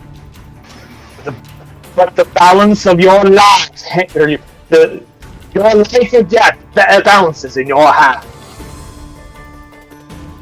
Okay. I die. Starting with Yeah, shit happens. But it'd be, kind of shitty though. Yeah, but starting with a bonus action. Mom of the Winter Court. Good, I'm going to spend 2 dice on this, Okay. and it'll be spent on Jimpan. I believe I made you a macro for this. Yeah, I did. Okay. I was just checking to see if whether or not it did. So, Jimpan, you heal 7 hit points, And so you're gain at 7 2, now. and you have 2 temporary HP in addition. is it from -3 or is from It starts from 0? 0. Starts from Okay. 0. When you drop to 0 hit points or lower, you stop at 0 unless that amount of damage that carries over is enough to be your maximum hit points, which would then be an instant death. Just automatic death. So like if you had like 25 hit points and you took 50 damage in one attack, you'd be dead. Okay. You would drop to negative 25, like as an example. But you only drop to negative 3, so you're fine. Okay. Make sure you also keep track of the fact you also have 2 temp HP, and the temp HP goes away first when you take damage. It's not a lot, but like Every little bit helps. every bit helps. Yeah. That was your bonus action, my friend Kiri. What are you going to do with the rest of your time? For the one that directly in front of me, poison spray. I haven't summoned anything yet. Con. It failed for 8 damage. Okay. Actually, get the right. You summon up the magic of the Feywild the Master has taught you, and you blast this stream of cold wind through the water. So it's really more of a stream of cold water to Arcanus Lanfarin, who suddenly comes to life as little ice chunks forms on her wounds. Yeah, and the close best. them up. And then with your other hand, you hold it up towards the marrow, and a stream of poisonous gas explodes out of it as this like yellow-green cloud of noxious fumes into its face. Just like,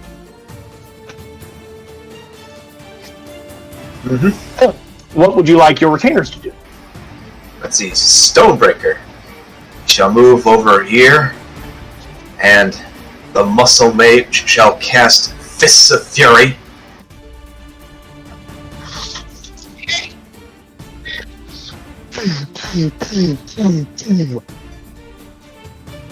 Let's see, let's make 2 attacks, yeah.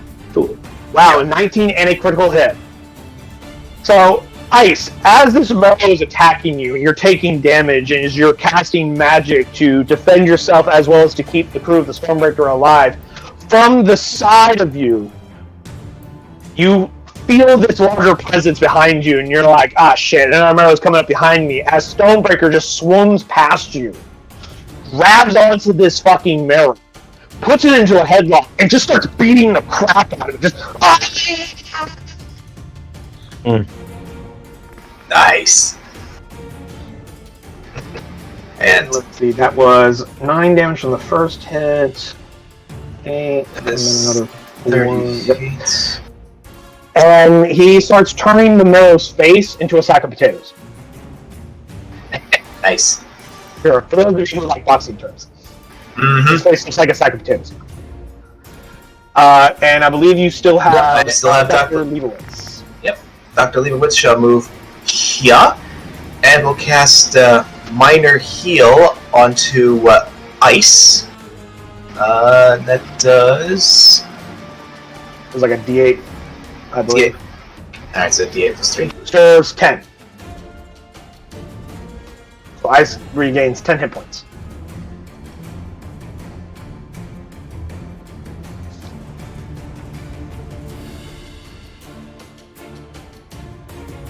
Okay. And that is, unless he has a bonus action, he does not have any bonus actions. Does Stormbreaker have any bonus actions? He does not. That's that. Is going to be more often than not in action. They don't typically have bonus actions. Right. Unless the spell specifies it's cast with bonus action. Yep, I just wanted to double check to see if there was any I missed. Captain, you're locked in mortal combat with the marrow that dare to strike at you. I dare to strike him back first with Swarmor. Give me a athletics check first to see if you can pull your sword out of the rock. Oh, right. With advantage because you're raging. This is an athletics check, not a strength check. So.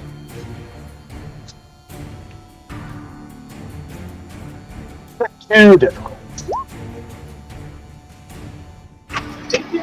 15 is enough. You just go, okay. Tear your sword out as rocks, as chunks of the wall just rip away and just shower down on you and the rest of the marrow as you go to strike. What? Which, normally a sword would have disadvantage on these attacks. However, because you have a swim speed, it doesn't bother you at all. And the only other individuals that you brought down here either use their fists or have weapons appropriate for underwater combat. So anyway, yes, lightning. That was 6 damage. We'll go ahead and roll that. Alright, I'm going to mark the damage that he takes. Alright.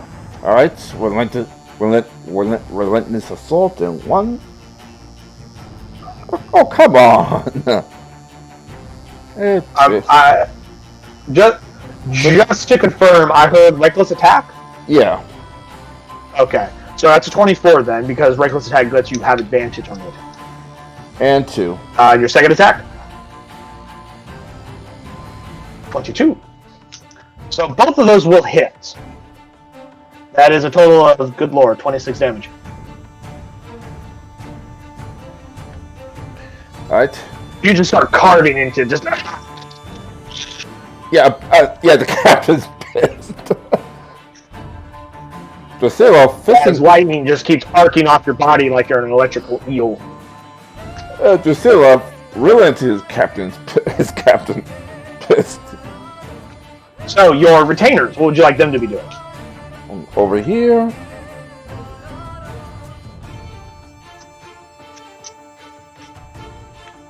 Okay, so Ryota's attacking that one, and Drusilla's attacking the other one. Got it. Yeah. Alright. Drusilla did 8 damage to this one. 7 damage to that one. Alrighty.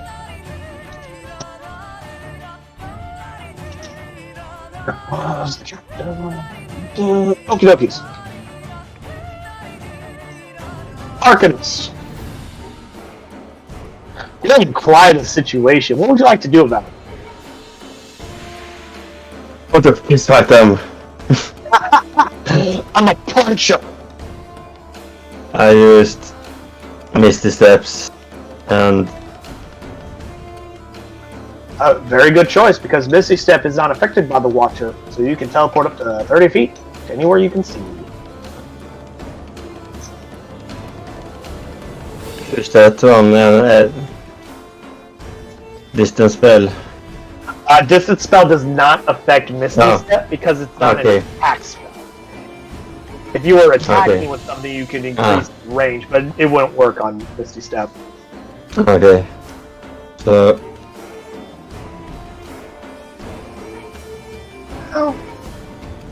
You cast a spell that has a range of 5 feet or greater. You can spend one sorcery point to double the range of the spell. You cast a spell that has a range of 5 feet. 1 second. Let me look at the way it's worded in the book real quick. Let me see if it actually would apply. Let's find out. You know, it may be. Let's see here. If you're ready, you can spend one sorcery point to double the range of the spell. Cast that spell and if you're surrounded by silvering mist, teleport to 30 feet. Okay. Okay, no, it won't apply because the range of Misty Step is self, and the effect is it lets you teleport up to 30 feet. So this spell only affects the spell range, and the spell range is self. So, yeah. So you can teleport only 30 feet. okay.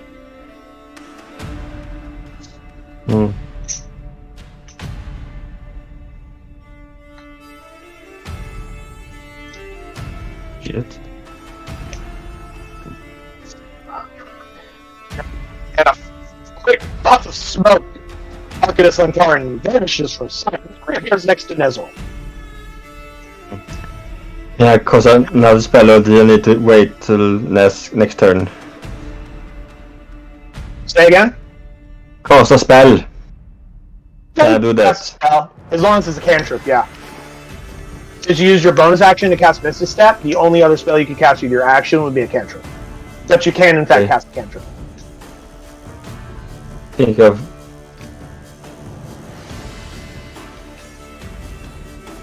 You can, of course, also take a move action as well.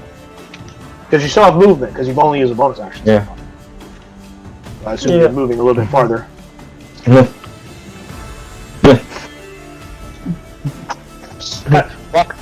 Fuck. Yeah. Playing in high heels. Terrible idea. Yeah. But you look fucking hot as hell in your nice tight leathers. In your swimming leathers. But jokes aside, though, you still have an action if you'd like to do something. Like, fuck. Can cost Elix Blast. Light. Alright. On this one. Both of them at that one? Alright, go ahead and roll your attacks. Or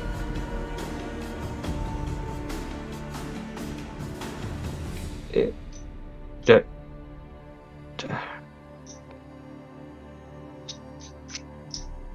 Natural 20 on the first one. Nice. That murders him, so you could choose a different target for your second attack. As that one dies, because he only had 10 hit points, and you just did 13 damage. That one. Well, I'm sorry, I wasn't looking. Which one? Okie dokies. Then take a shot at that one, too. Oh, that's it.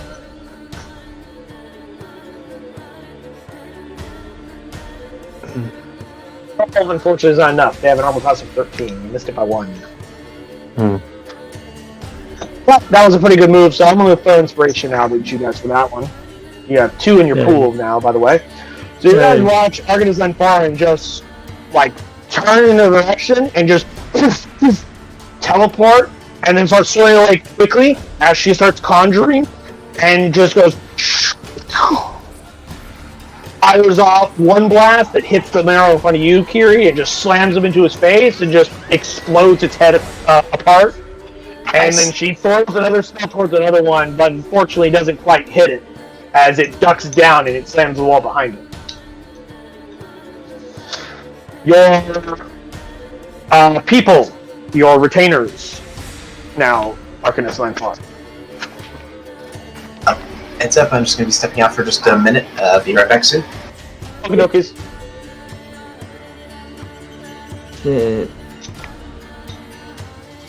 Shit. Well,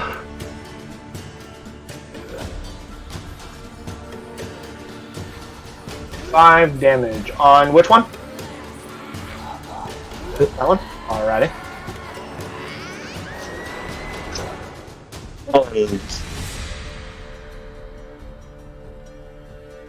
this one. Is the one Nezra's going for? Alright. Yes.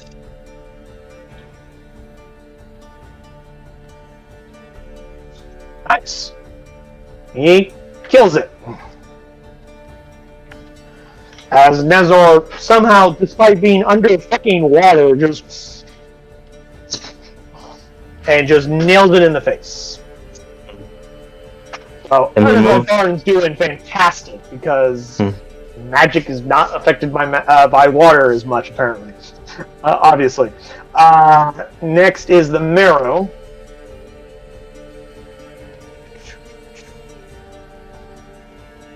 It's going to move right here. This one's going to move there.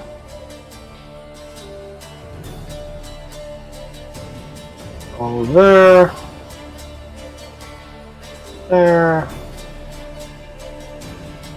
Moves there.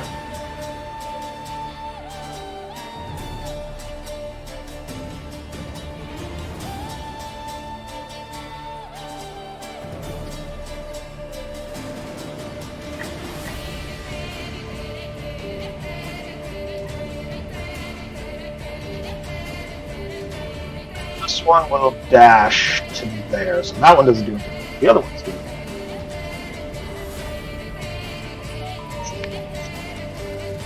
Alrighty, first we got 4 attacks going for Nezor, because he's just right fucking there. Right over here. So, 2 harpoon attacks and 2 bite attacks. 16, 25, 10, and 7. Cool. So both harpoon attacks will hit, I believe. Yes, but both bite attacks will miss. So I need 2 damage saves from Nezor. 1 and 2. Oh, Okie dokies. First one and the second one, both of those are actually failures. So he loses 2 health levels from the first attack, and then an additional 2 from the second attack. So Nezor just drops to 0. Nezor is down. Ouch. As this big Sasquatch guy is just firing arrows, and he turns, he's just like, oh shit. Oh my god! And Nezor is down. Just a question. Just a bunch of blood and fur floating in the water. Like the X there, does that mean he actually is dead, or is that basically our unconscious indicator? No, that's an easy way to spot the fact that he is in fact down. Big red X. Okay. He is unconscious. so Let's see here. Well, actually no. I'll leave the red X on. You guys can see that he has 0 hit points. You guys can see the hit points. Let's see. I'll have that one attack Drusilla, that one will attack Stormbreaker, and that one will attack Ice. So we're over here at this cluster of 3 right here. This one will attack Drusilla. Boom and bite. 23 and 22. I need 2 damage saves for Drusilla. This one will attack Stormbreaker. 1 and 2. Ooh. I need 1 damage save from Stormbreaker, but it is a critical hit. Is the one that hit Stormbreaker. So 2 for Drusilla, 23 and 21. 8 and 10. Yep, Drusilla saves just fine. Stormbreaker. Ooh, that is a 10. That is not enough. Stormbreaker goes down. Because that's 4d6 of damage because it's a critical hit. Oh, damn. wow. Stormbreaker's down. Shit. That's 2. Sitting up there for 3. Last one attacks Kiri. In that little cluster. Boom and boom. 23 and 17 to hit. Both hit. Cool. You take 15 damage from the first one.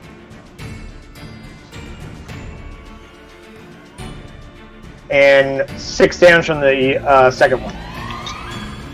Ouch.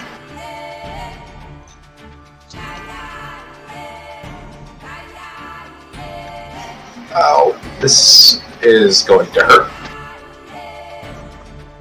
You still up?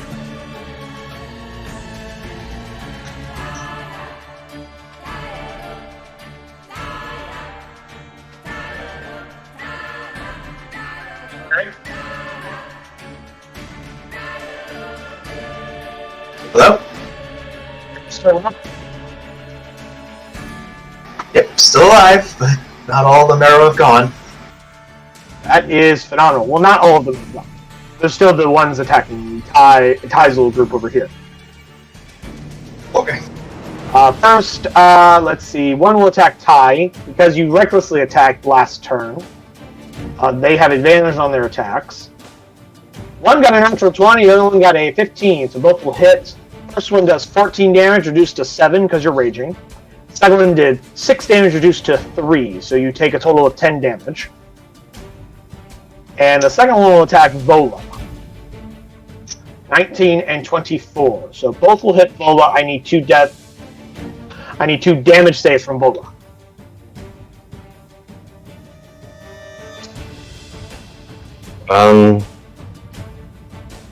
Two. And 25's enough. Vola just takes it like a chick. She's just like, is that for you?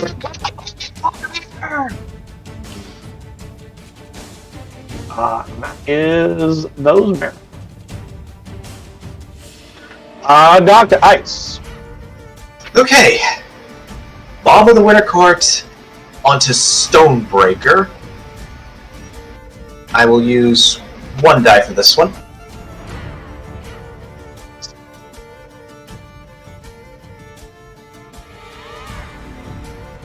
Well, he gains 1 HP. On the health bubble because you use 1 dice. Remember, they don't heal the same way you guys do. Much like they take damage equal to the number of dice from the attack, they get healed equal to the number of dice that are used to heal them. So Okay, using 1d6 gives him 1 health 1 bubble, and 2 would give him 2 then. Okay. Yes. Well, 1 is not done, and He's it's up to still 1. time for fun. Okay. And Several ice chunks form on his wounds to close up and stop the bleeding. okay.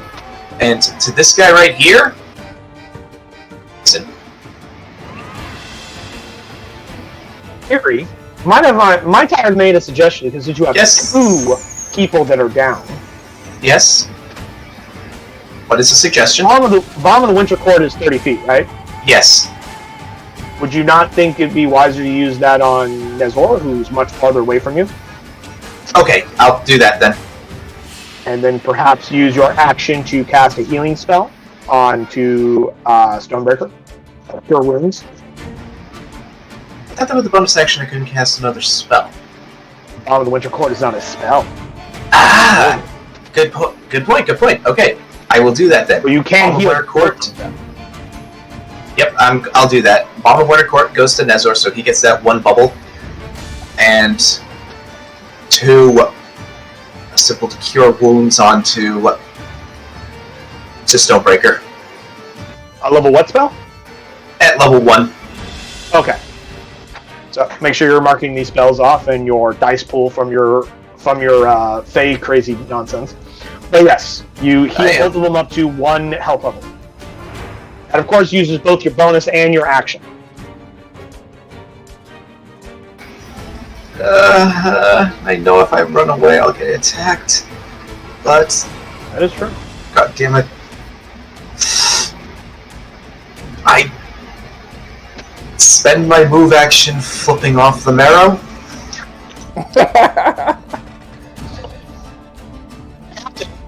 It's your turn. Here.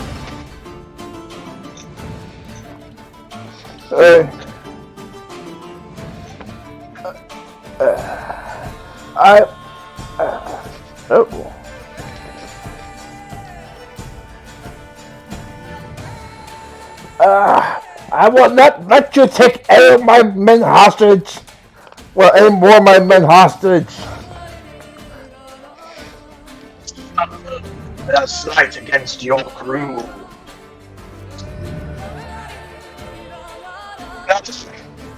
A little suggestion for you. Because of how small amount of damage your Storm Aura does, it is guaranteed damage, but it does a small amount.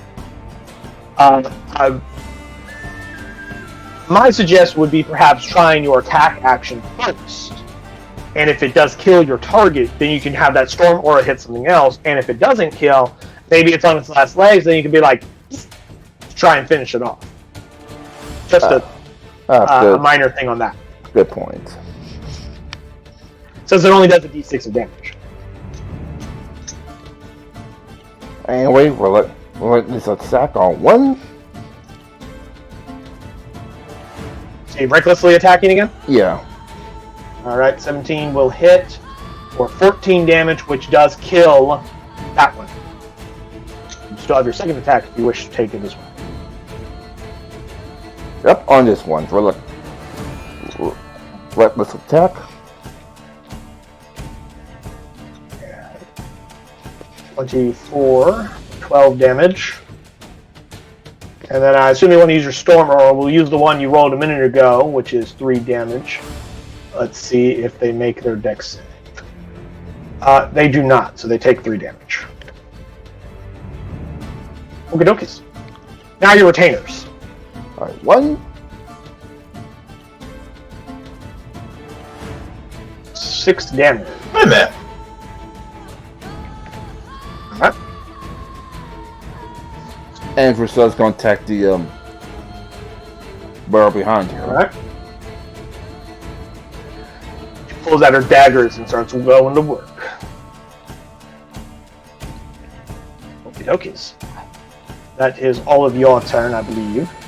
Yep. Arcanist. Yes.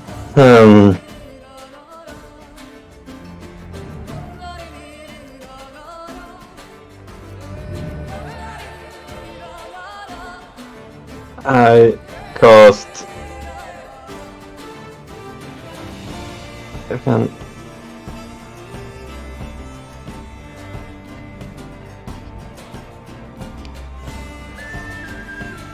Romantic orb.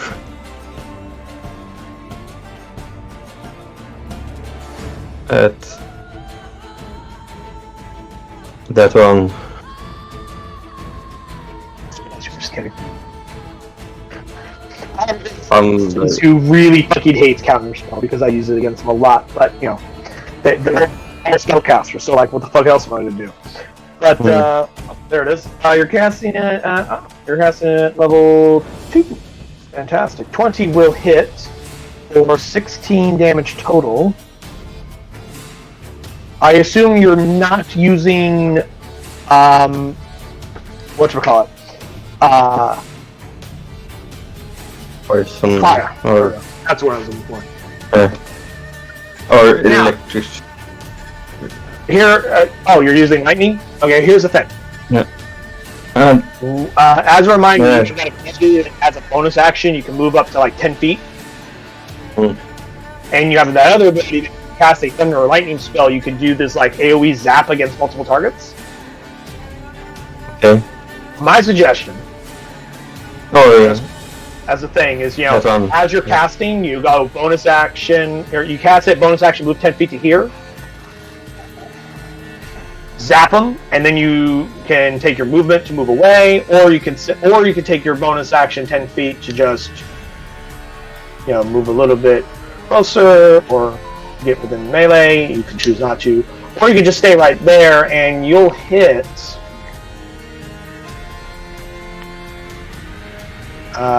You will technically hit just that one. It's entirely up to you. If that one can hit both of them, or just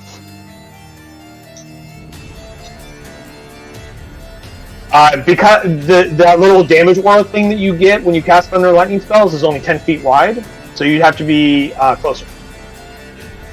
So if you as you're casting, you use that bonus action to go as you're casting it, and then when you released it, then you can hit both of these. yeah, I do that. Alright, so that one takes that damage. These guys will take, I believe it was half your level. So you're level 6, so they'll take 3 damage.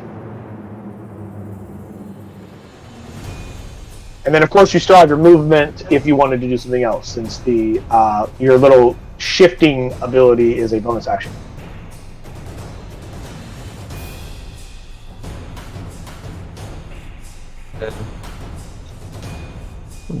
Then we have your retainers.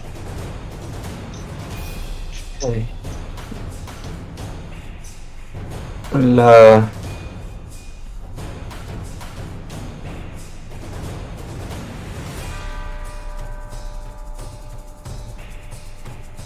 Let's see, Vola hits for 11 damage. Nice. No Vola.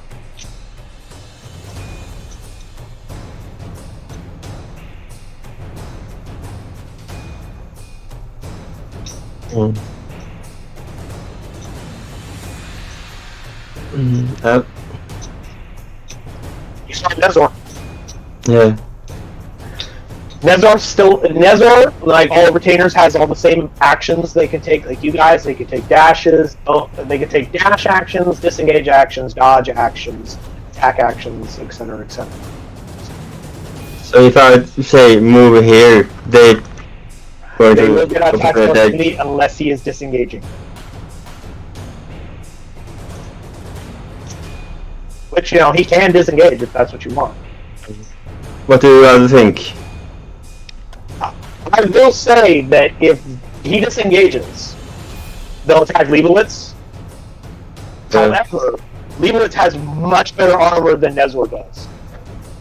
Because I haven't mentioned this, but technically as a cleric retainer, he has heavy armor, so his armor class is 18, same as Leibowitz.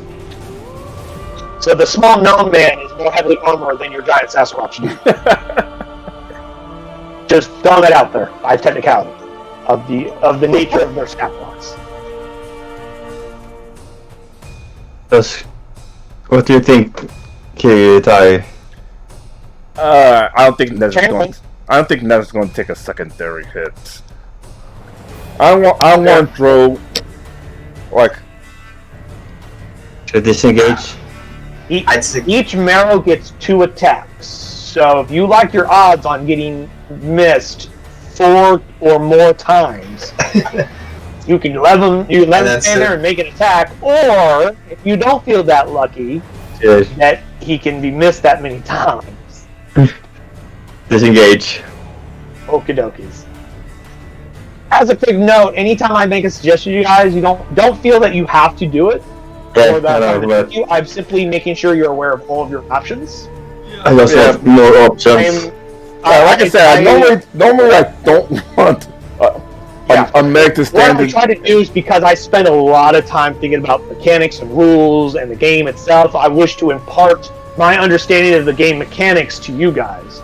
Because if I don't fucking tell you, you'll never know the options that you have, which means you won't have the opportunity to make really good, cool plays if you don't know what you can do. But anyway, that was Arganized Foreign, the Marrow Go.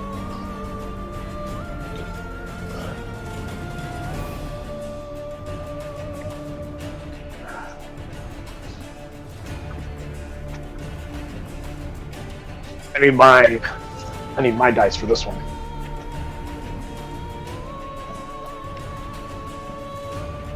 Let's see.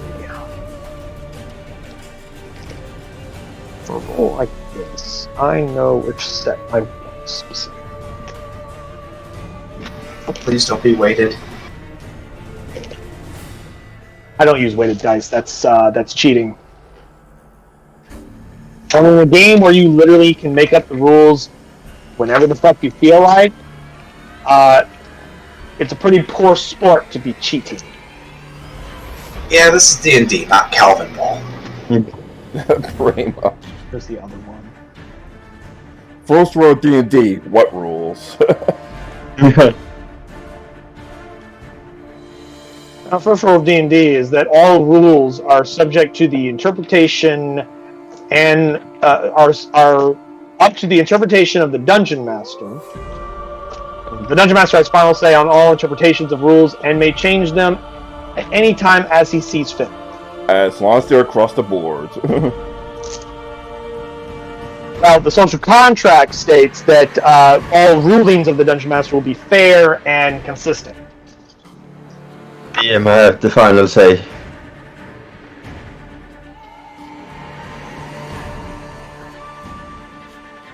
You hear this, like, sound travel through the cave. It goes, Okay. Oh, you see crap. all the men do. They're like getting ready to fight you, and then they all go.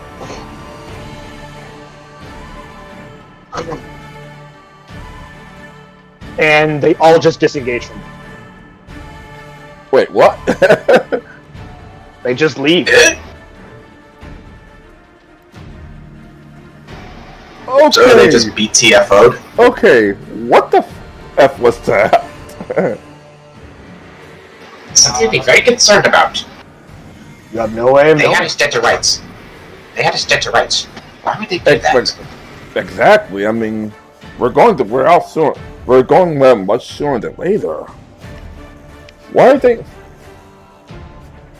Unless something big's happening. Maybe prepare for a sacrifice. Good. I don't know.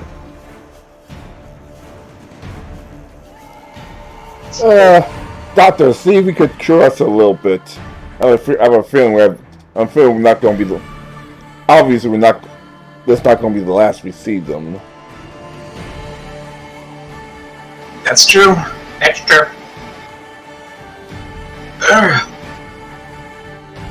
So I got 2 more uses of Cure Wounds. Okay. To the captain. You're getting 1 set of heal. Oh, hold on. Stop. Don't do anything. It's still an initiative. Still not my turn. On. Still an initiative. Haven't finished moving things around yet.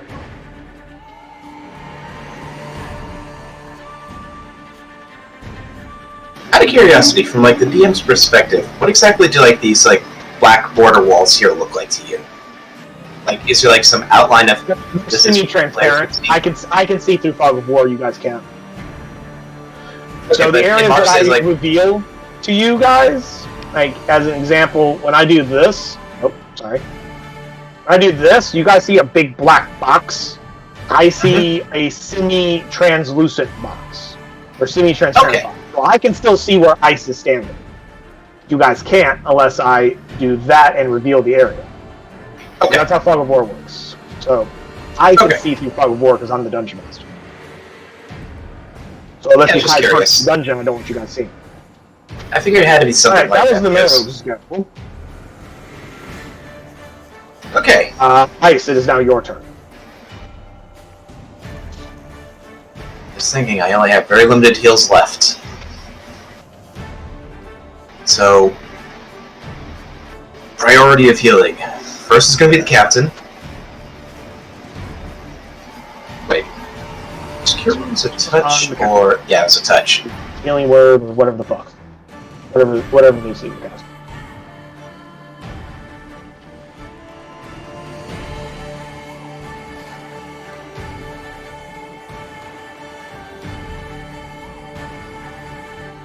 So, gain 6 points for the captain, and dang it, what do I want to use? Both. These guys are injured as well. Damn it. Okay. Bonus action. Nezor gets another heal from Balm.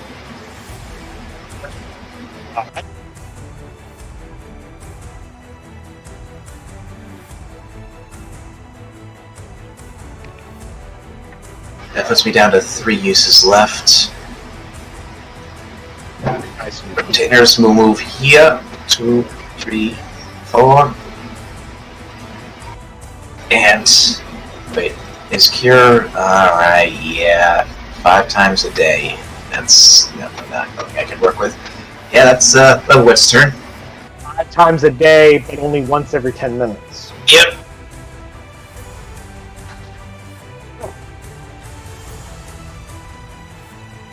Alrighty. Due to the nature of what is happening behind the scenes that you guys have no way of knowing, combat is over now.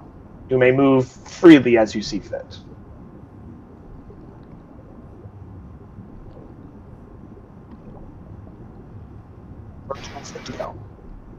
Okay. Okay. If you wish, Kiri, cast more healing spells as you see fit, because we are no longer in combat.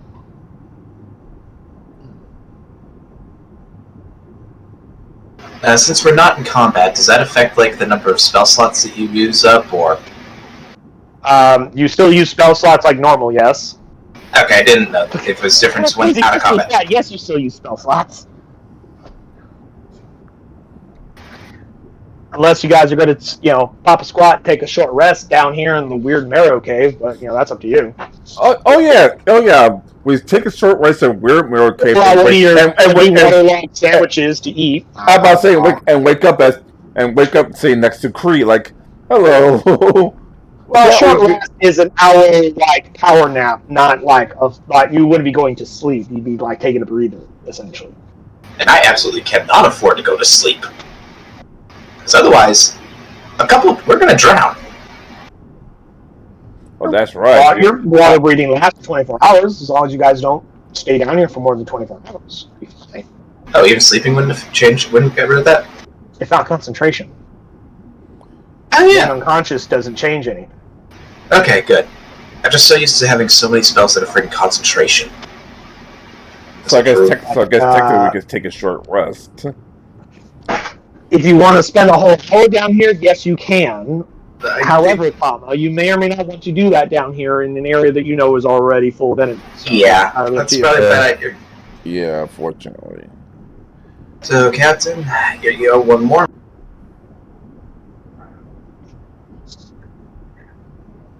Your Argus also only has 7 hit points, by the way. Good point. Yeah, so, you might want to cure him first. There you go. I'll be fine for a little bit. Yes, she could use some healing. Her titties are nicer than your captain anyway, so. That's nice. They get 11. And Kiri, you yourself are also down pretty low based on what I can see. Yeah, I'm gonna spend 2 dice for the Winter Court on me. Okay. You know, you could just ask Dr. Leftwich to help you out. And I don't think he can do so for a little while. For another 10 minutes. You guys Oh. only just now dropped out of combat. Alright. And he has a limited number of how many he can use of those too. Now, usually the way it usually comes out in terms of like timing is that they can use their special actions like once an encounter. Up to the maximum number they can use per day. So like if you guys were to get into another encounter down here, will you not? You don't know. But if you guys should get into another encounter, he could then use his minor healing again. Between now and then, most likely. Okay, there we go. Did we see which way they swam off to? They swam in. Let me get my pointer. So you guys are here. You saw them swim in this direction. So they swam over here. Alright, Berserk Vision. That's what I had, that's concentration. Dark Vision is not concentration. That's why you can cast it on multiple targets. Oh, thank God. Like I said, almost every spell that Currently, really you are not concentrating on any spell. You are simply benefiting the effects of spells you have cast. So after you guys did some healing, what would you Oh, guys yeah, like chip to in. do? Heal 11. Okay. I would like to ask Drusilla to, move to stealthily move over here to see if she could see anything. Have a stealth check and a perception check. And then, of course, move her wherever you wanted her to move.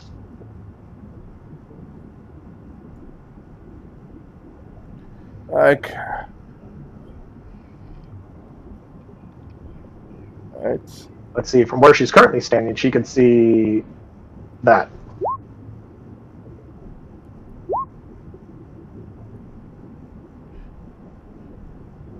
Interesting.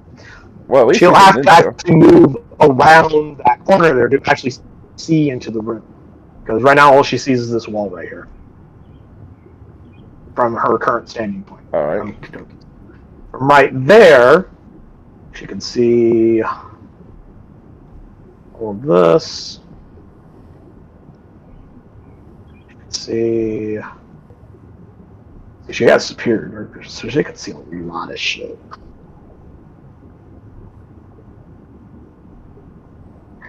Picking up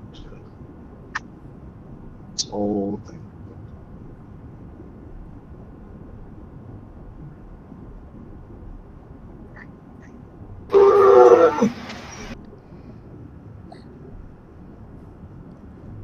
And then, obviously, when she's finished, you go back to us to report. Yep. What she sees is she sees 2 marrow just hanging out right there. She doesn't see them do anything. They're really just sitting there. That's all they're doing at the moment. So basically the marrow equivalency of slap ass. Got it. No, they appear to be just standing there. Oh, watching, obviously. What was her stealth? 17? Let's see if they notice her.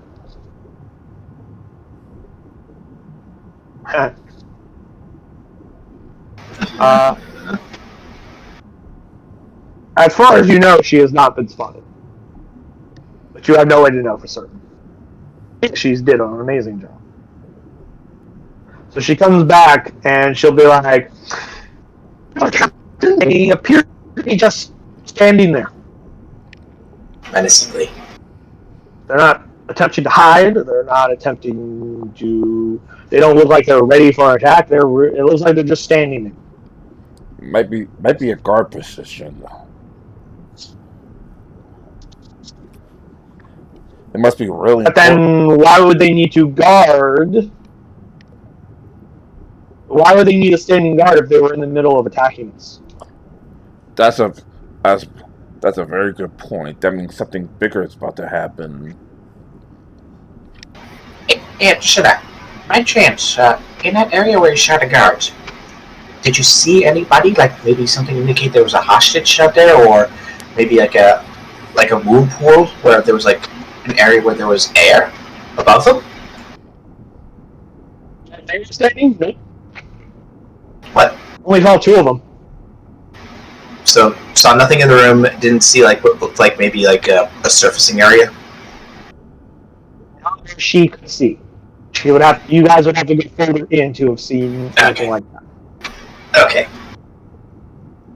But that is what she informed you, is that she only saw just the two, and they just appear to be standing there.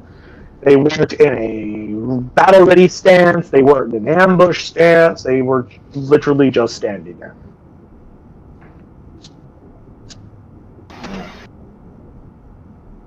I wonder. So we got the guards up there. The only thing I can think of would be is that if they were two guards that were just standing there, they didn't look like they were injured or hurt in any way, were they? They weren't actually freaking injured. They were the exact ones you were just fighting. They were covered in wounds. Okay, so these two guys here, they were among the ones that we were just fighting, right?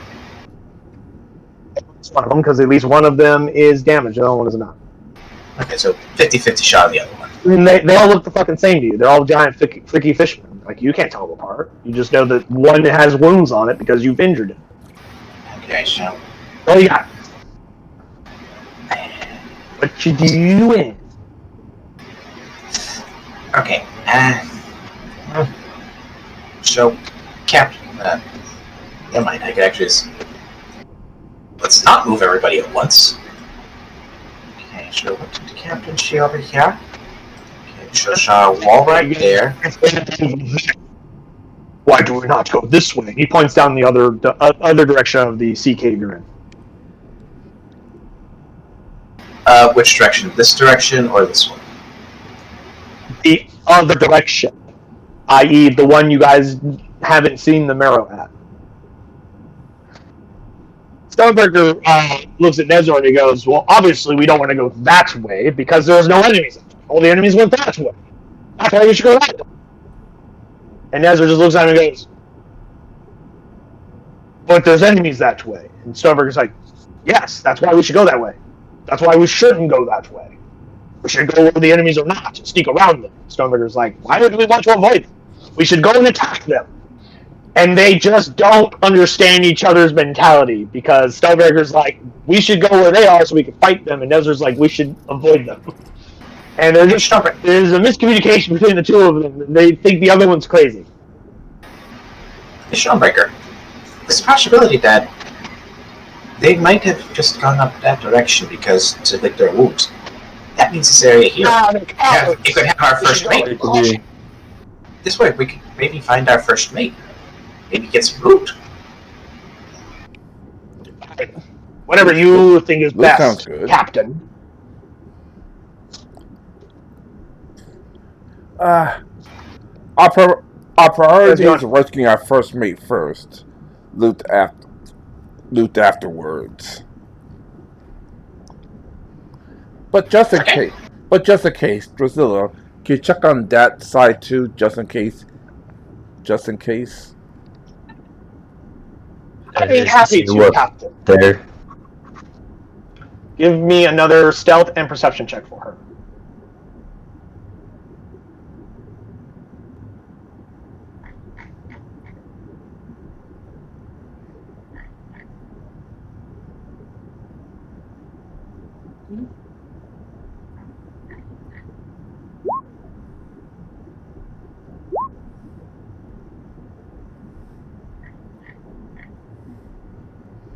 Damn, she's like a ninja. Oh. How far down these tunnels do you want her to go? Put her where you place her token where you want her to go. Just far enough so we can still keep an eye on her. Like I said, place her token where you want her to go.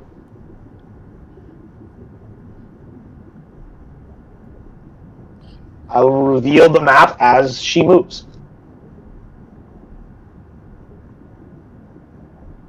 I have more of that right there. But, from her current standpoint, that is what she can see.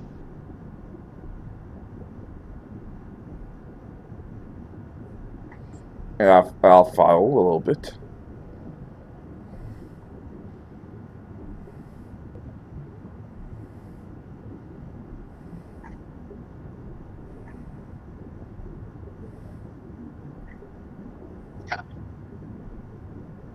Far as all she can see. When she moves there, she sees this, that. See over here.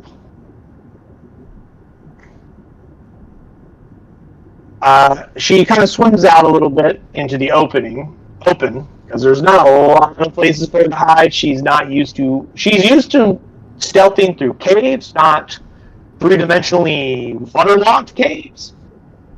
And so both of these Merit right here spot her because there's literally no cover for her to hide behind, despite how stealthy she is. And they stare right at her and do nothing. They just stand there. Obviously, Drusilla. And there's that long pause where like Drusilla sees them, and they see her, and they both see that the other sees them, and they just kind of go. Obviously, she's going to come back to tell me. She's confused because she was expecting them to attack, and they're just with their little harpoons in their hand, just standing there.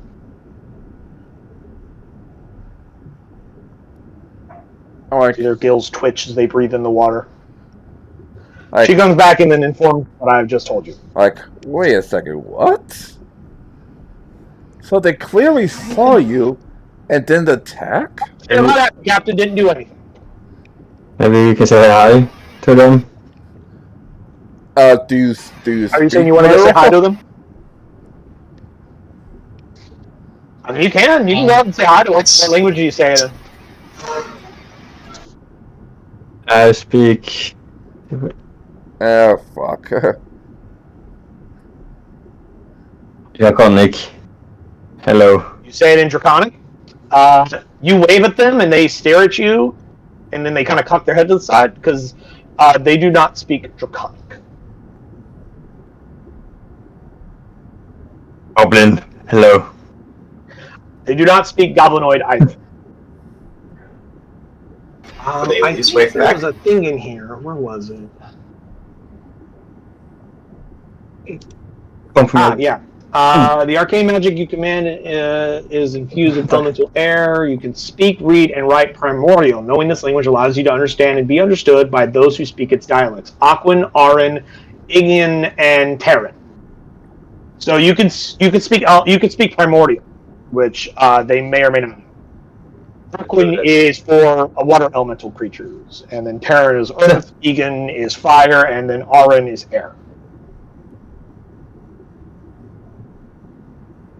That is your wind speaker ability you got back when you were level 3. Yeah.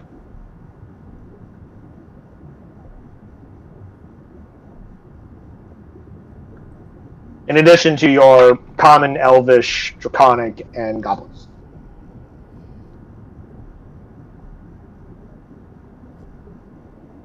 Now, common languages allows you to understand a language. It does not allow you to speak that language. And they're not currently talking to you specifically. Artisan's Mind Fire, and give me an Arcana check with advantage because you have started to kind of become familiar with these creatures to some extent. And if you roll good enough, I might give you some more information. Wow, okie dokies. That combined with other rolls you've made in the past. I mean, that's really obscure. You wouldn't know it. You know they're fish people. So, like, what language do you have that would possibly be the language of fish people? You also know that they have been. You also know that they've been affected by demonic energy of some kind, and demons do have their own languages. But they're also, water fish people. So you have one language that comes in that is the. You only have one language that would come possibly close to this, which would be your primordial languages, since they are languages of elemental creatures. So you can try Aquan. The other one try that. probably won't. Do what? Aquan. So what do you say in Aquan? I try to greet them. You greet them, and they stare right at you. They appear to understand what you're saying, but they don't say anything back. They don't wave or greet you back. You just go, hello, and they just go, Okay, that's interesting. I'm going. and they're acknowledging you. They're looking at you. They acknowledge that you are speaking to them. They're just not talking back to you I'm watch my at back. this moment. Watch my back. I'm going to take a chance and try to peek over here. Try to do what? Like poke your head. You just gotta swim past them. Yeah. Okay, dogies. You swim past them and you see more of the cave. You see more of them. Some of which look injured, some of which don't.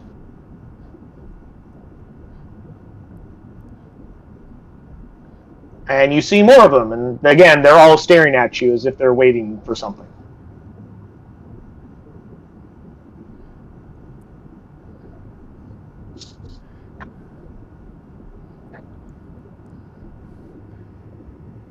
I have no idea what to do because I want. Because I You want.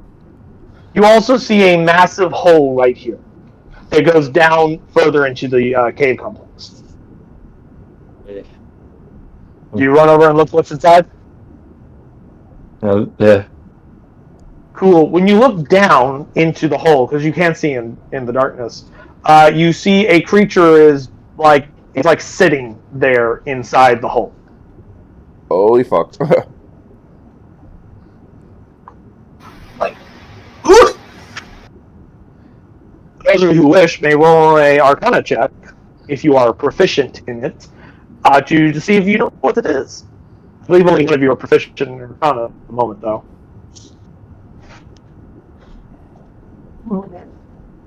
It's only the people that are in the hole can see it.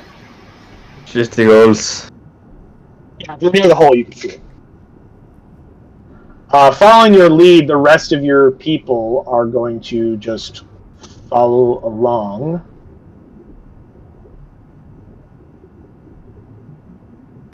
Stormbreaker comes up to you, Captain, and he's just like, are we not supposed to attack the fishman anymore? Yeah. Let's remember that it's their environment we were fighting them in. We're not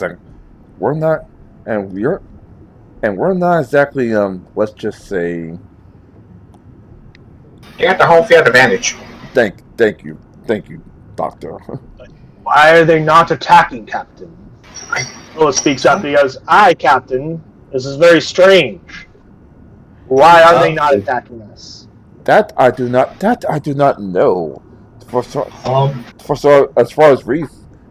the comment sees, we're either going to get knocked out, killed, or at least be very, very crippled. One's over the head and he goes, "Hey, you! Why are you not doing anything?" I grab him and pull him back to the side, like, Hold on. One, he's outside of your reach, and he gets in its face, and it looks at him and just goes, palms his head, and it just pushes him further away. Just kind of drifts him away from him. I grab him and pull him back, like.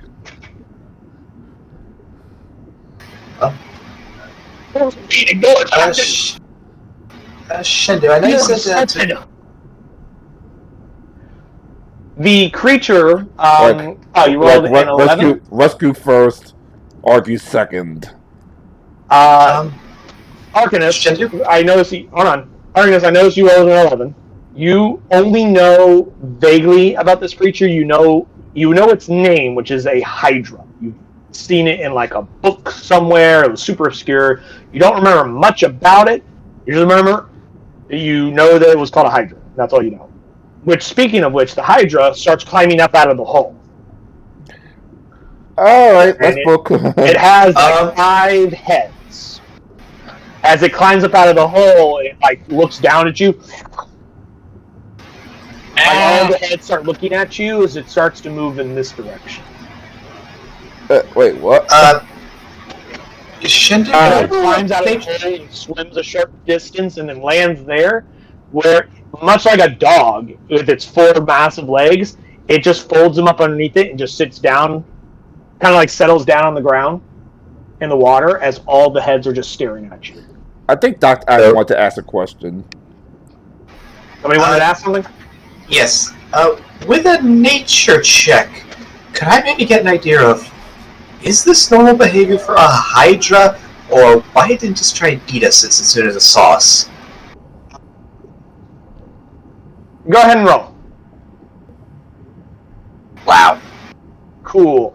That's just With taunting. an 11, a Hydra is not a natural creature, so you don't know much about it. However, Con, you do know the behavior of a trained creature.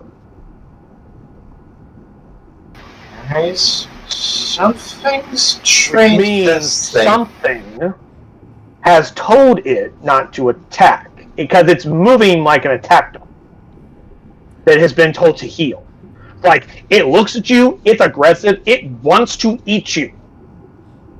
But based on the body language you can observe. But it moves around you. It stays at a certain distance from you, much like a dog would if it's like, I'm going to fuck that dude up if he comes near me. But anytime you guys move to a certain distance of it, it moves away from you, as if it's been told to sit and be quiet. Much like a well-trained animal. All right, Stormbreaker, I think that's your answer.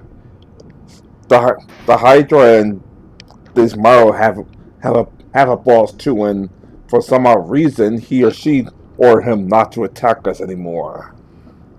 I'm gonna look down the hole again. I'm looking down the hole again. What do I see? Tunnel that goes down a little ways and then curves upward, or rather back to horizontal. So like it goes down and then curves back up into flat, so it curves out of sight. So kind of like a U-bend type thing? Yeah, pretty This way or... that way. So it Okay. goes down and further into whatever the rock structure is. All right, fellas, and this is gonna be freaking Rich from Barbarian. Let's not attack these people. Let's look around. Let's find our crew member. Let's see if we can actually, maybe we can actually speak. Real quick. Maybe we can actually speak to his boss. Hold it. Stop. Everybody stop. Argus, the moment you start moving that direction, the Hydra, the Marrow do like this. They like physically block you from going in that direction. Okay. And they all Okay. point towards the hole. Oh. Arkanesh, you can talk to them. Can you ask them if our first mate is down there? Or at least our And our from around comrades? that same corner, you see more Marrow come up and around. They want us to go this way. I can see that. I'm I just gonna- don't think those males are going to have a. I don't think these other men are going to let us go back. I'm just going to ask this Marrow in Druidic. So is our comrade down there? He doesn't seem to comprehend what you are saying to him. I'm just going to cycle through my languages just to see if I can get like a reaction of, oh my god, just go down the damn hole. Like, eye twitch type thing. So basically cycling between Common, Aarakocra, Orin, and Druidic. So is our comrade down there? Languages. Ah, They do not speak any of the languages that you have cycled through, my friend. screw it. Life's just an adventure.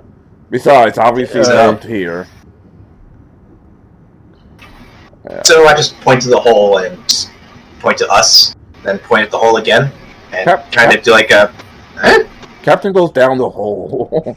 These two down the hole. And move you guys off to the darkness. So everybody's going to the hole. Down the hole we go. Everybody's going in the hole. Cool. One moment. Not gonna lie, whenever we train a Hydra, it's kind of scary in a dog.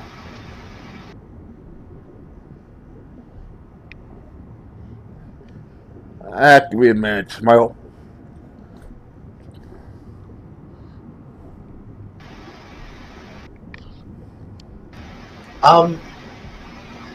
Shendu, I know I said earlier that 3 o'clock would be my cutoff point, but now that we're like at a moment like where we're not in combat, is it possible maybe that we cut maybe at 1? I know it's really early. It's just, well, stuff's happening here at least for me. If you need to cut out, man, you can go ahead and cut out. Alright, I just didn't want to cause like a drastic interruption to the game. No, man. If you need to go, you can go ahead. We can finish it up with the rest of the group. You were here for most of the session. You're here for the combat. Yeah. I can NPC your dude. Okay, good. Please be role playing. Please be role playing, guys. Don't try and start random fights. We're not going to try to get innocent combat from a home field advantage. We're let's just say forced to know better. Yes. You guys are right here. You find yourselves in this underwater grotto. However, Alright, so I'll be heading out. You come out of this tunnel. Usher it. You come out in this tunnel. And you're under the water.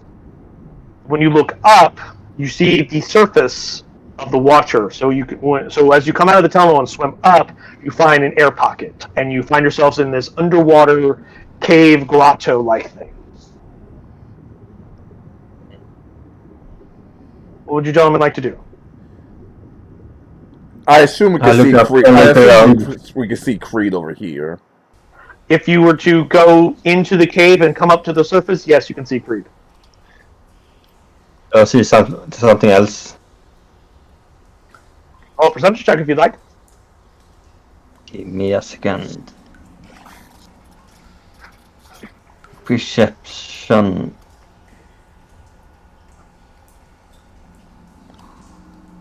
Nine. No, you don't see anything other than Creed.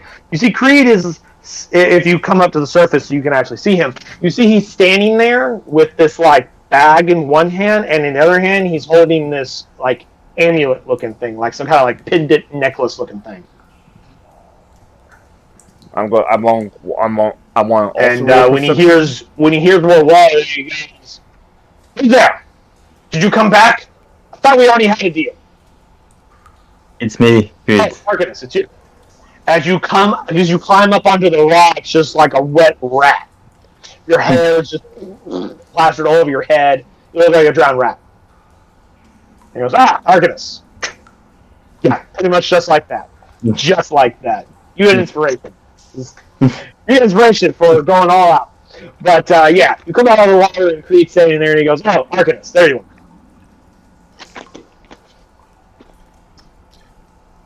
Japan. Never failed to entertain me. I want to also roll perception real quick. How are you, Creed? Mostly fine. What are you holding? A bag of some strange potions and some kind of necklace I found in the bag. I haven't had a chance to identify them yet. I just got it. I'm glad you guys made it. Good to see. Glad you made it as well. I assume. Are you the one that showed up? Oh, Captain, there you go. The rest of your party are capable of swimming in here and coming up to the surface. Everyone except Drusilla, or sorry, not Drusilla, Vola and Leibowitz. They cannot swim up because they are too heavy. They can kind of walk on the ground, but they cannot swim vertically at this time. Stand by. I ordered them. Creed, of course, sees everybody else and goes, Captain, I have reached an accord with the masters of this island. So what happened? Apparently, they stopped trying to kill us. Well, once we reached an accord, they said that they would call off their minions. I assume it's because they didn't want you to kill them all. What kind of accord did we reach? That is something I'll discuss with you in private, Captain. But needless to say that if we complete the little task they've given us, we will have safe harbor upon their island. She called herself Auntie Salt. And she had two other ones. There were these three gross-looking women that I'll get more in detail later, but Auntie Saltwater, Agatha, Mudwallow, and Piggy Pigtooth were how they introduced themselves. Very well. Don't exactly work looking for someone else, but well, we're pirates. Eventually, we're going to have to work. We just worked a job, so I'll be very hypocritical if I don't want to work another one. Besides, you're more valuable than any job anyway. Going, Captain, it won't be too far out of our way.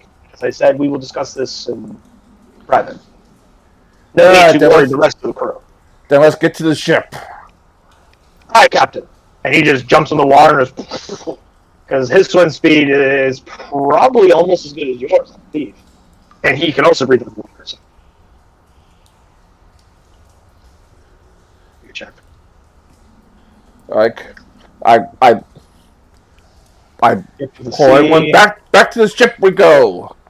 Our mission's accomplished. Rah! Our primary mission's accomplished. Yes, I just checked. He does have a 40-foot swim speed, so he moves at the same speed as you do. He is the only one that can keep up with you underwater. So the 9 of you, sorry, the 10 of you, zip up. 11 of you, you count Creed. Zip off back to the surface. As you leave, you hear a voice go, "Have a nice trip, dearies." Thank you. Japan just saying hello. Taking our inspiration, that brings you up to 4 in your party pool. But you guys swim back, go back through the cave with the Marrow and the Hydra that just sit there and watch you. They don't impede your progress from leaving. And you eventually make it back to the beach.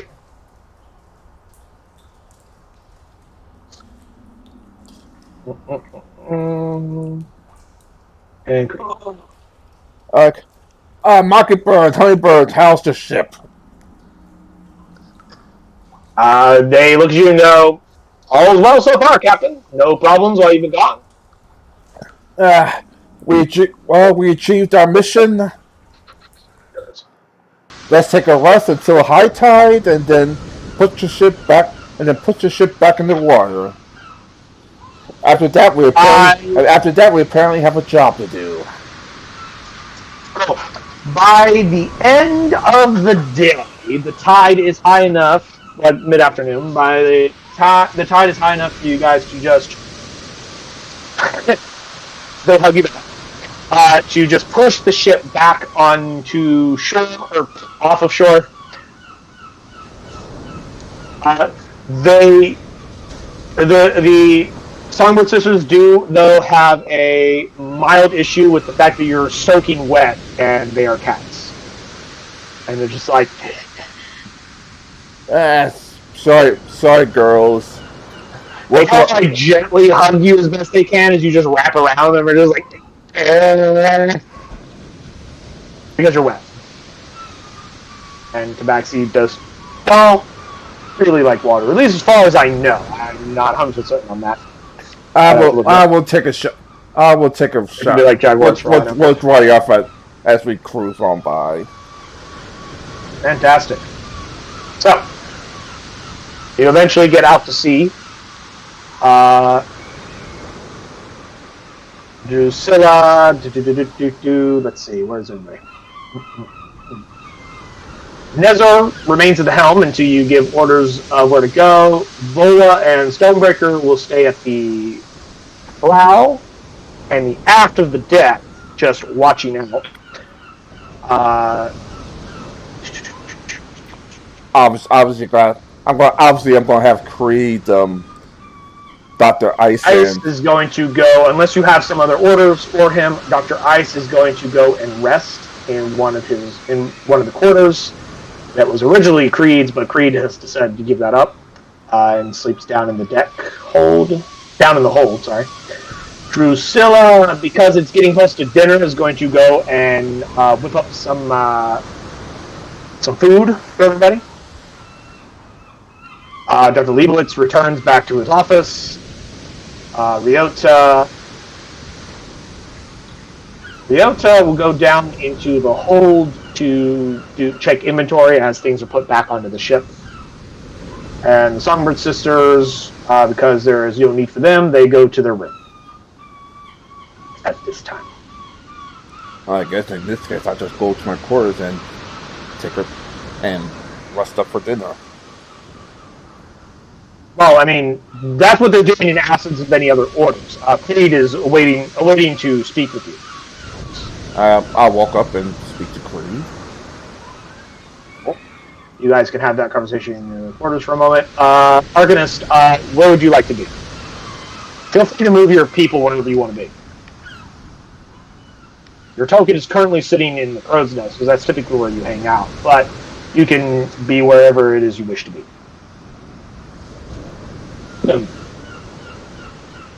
But while that is decided, oh, we lost Chimpan! Oh no!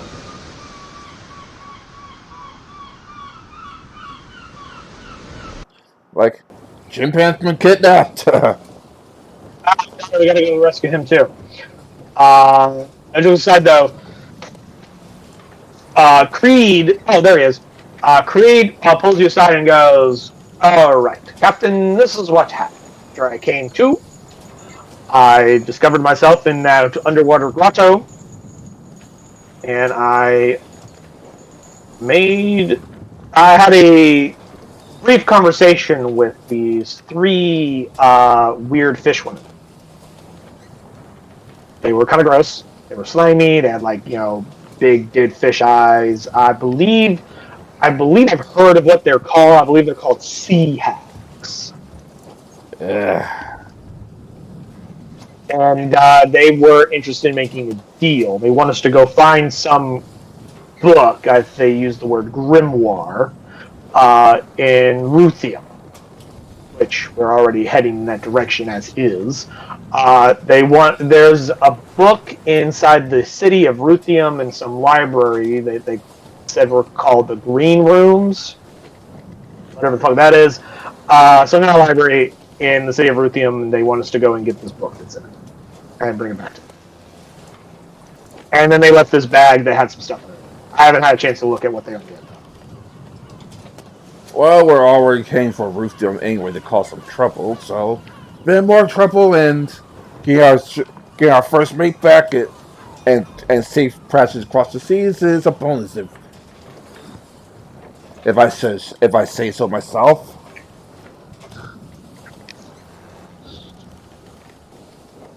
Of course, our arcanes to see if arcanes to see what the book is first before willingly give it up. Of course.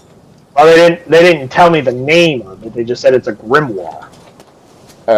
Great. I'm pretty sure half the libraries Possibly that it's a black leather-bound book with a symbol on it. And they told me what the symbol looked like. But Good, because I'm pretty sure half they half the were a library little is. vague on detail because they wanted to do their mysterious benefactor deal maker nonsense.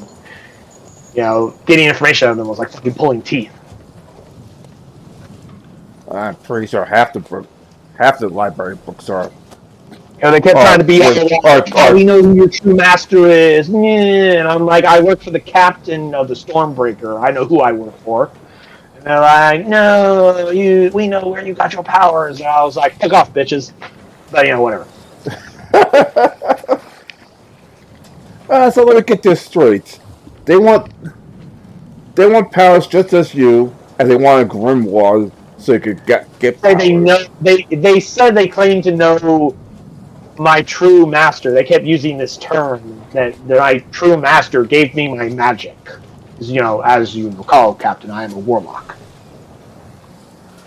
But I know where I got my powers. I got it from the sea. It's a gift from the sea, and I know who my master is.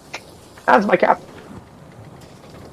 They kept trying to do this whole no, we know your true master's name. I wasn't having any class. But we made a deal that if we bring them back to the book, we'll have safe harbor on them.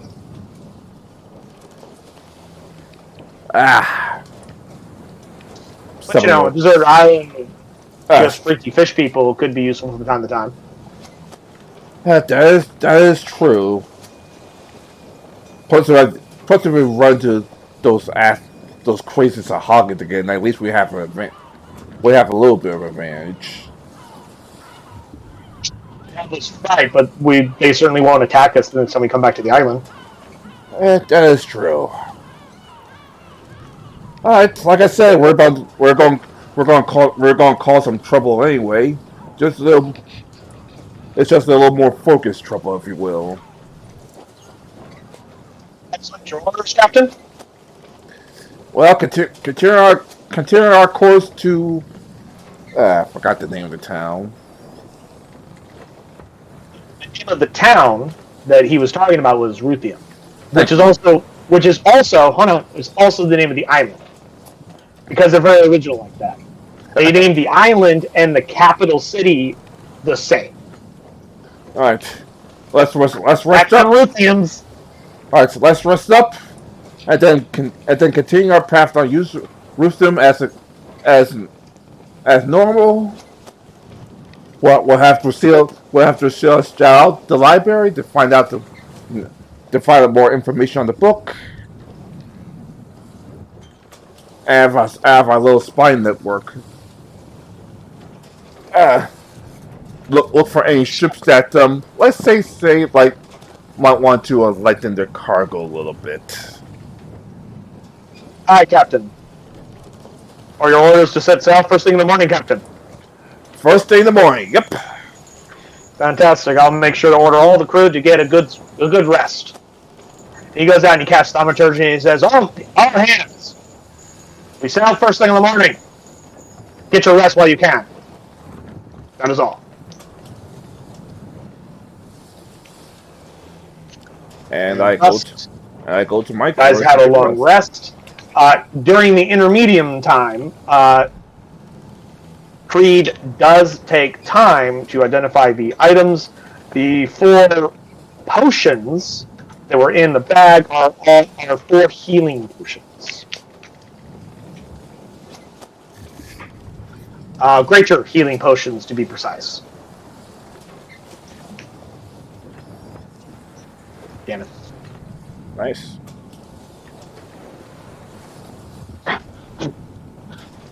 But yes, you guys have 4 greater healing potions that you may spread out to each of you if you so desire, or one of you can carry all 4. Up to you, I don't care. But go ahead and make sure you all mark that you have take your long rest, refresh your hit points, take your, refresh your spell slots, etc., etc.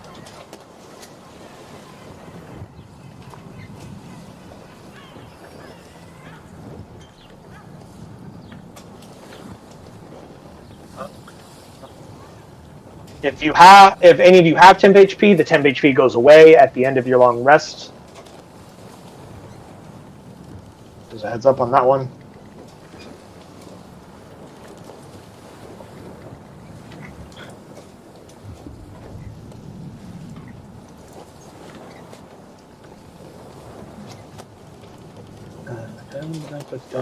I guess at this point we call it. In a moment, what I was going to do is swap your view to the world map here. I was going to zoom in a little bit. Yep. Bring us to here.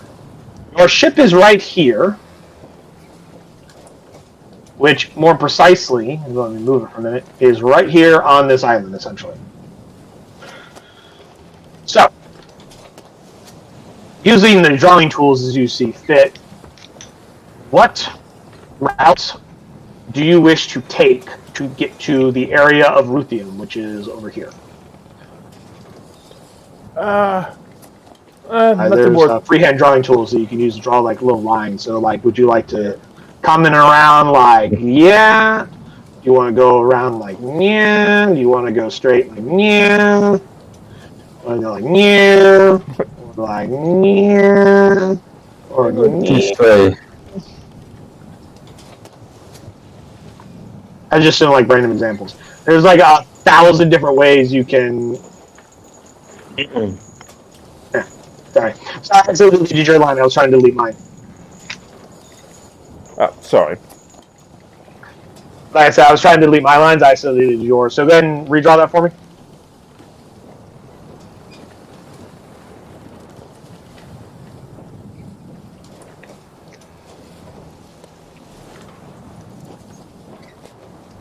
And that's our escape route. So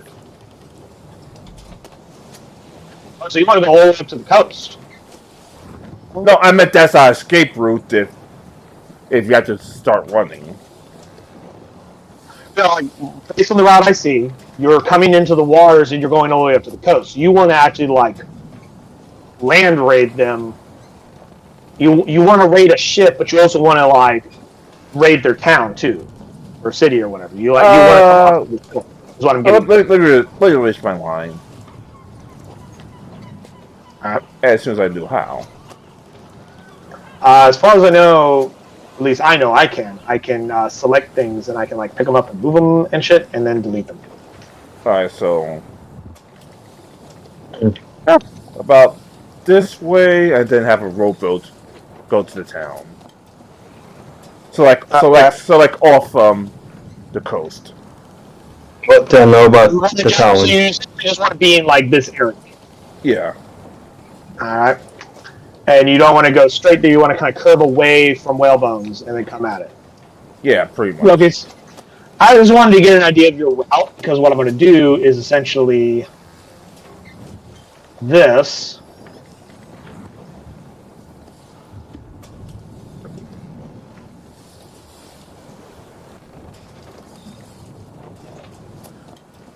And let's take these lines to measure distance to see how long it will take.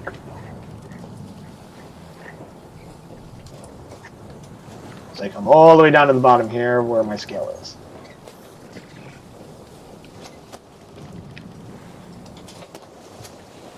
I drop a token again.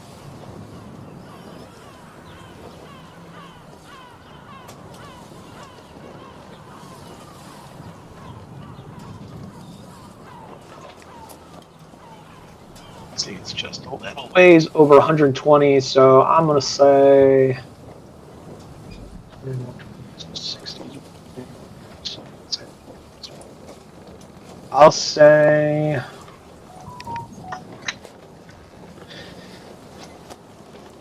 let's say 140. It's 140 minutes. I pull up my naval code here for traveling.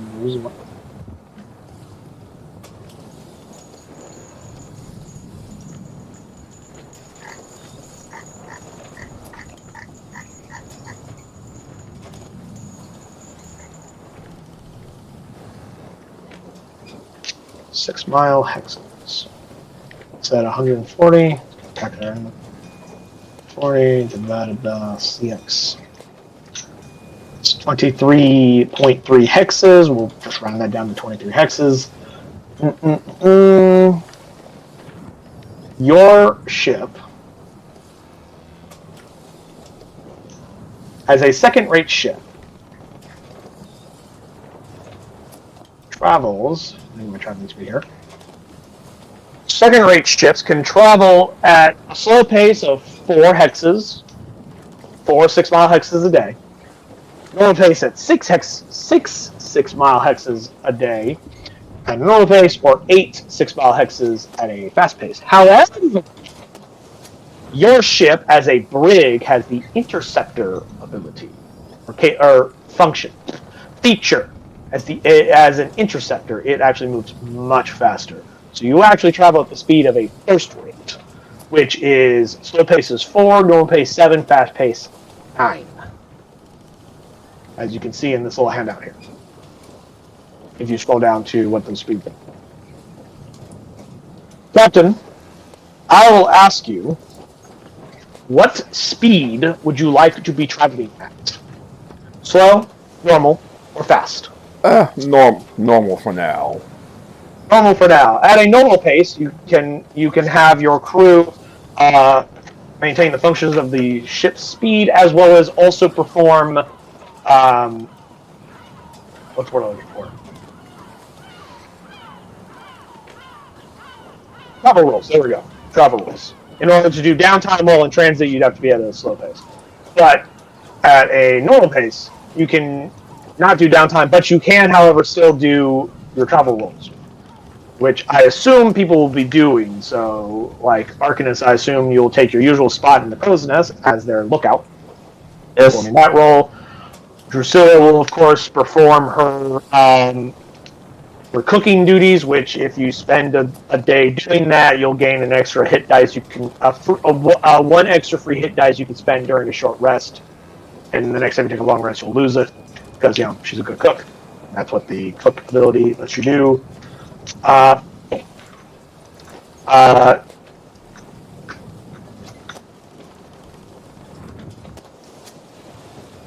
Anyone may choose to help another officer in any travel role, responsibility, task they wish to do. Doing so gives you a +1 to any task associated with that specific thing, unless you're, of course, the first mate. Anytime he helps someone with when he helps somebody with their task, he can give them a +2, because that is the special travel role ability of the first mate, which is free. Which we'll get into all the specifications of that. But at a normal pace, you can travel 7 6-mile hexes in a 8-hour day of travel period. Which means if we take 23, divide that by 7. You can get there in just slightly more than 3 days travel to the location that you indicated that you wish to go to. Fair enough. By the time we get there, So you could probably get to that exact spot that you marked of where you wanted to look around, which is a good spot for like a lot of ship travel between Ruthium and those other places. It gets you. You'll probably get there like mid-morning, I'll say. So like 10. fair enough. Which is what I'm going to write down on my things here, so I don't forget all of what I just said.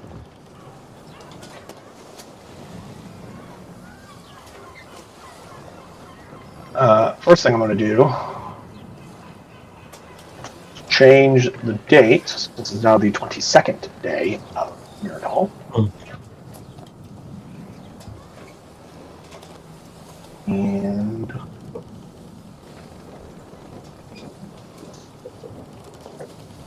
3 days travel to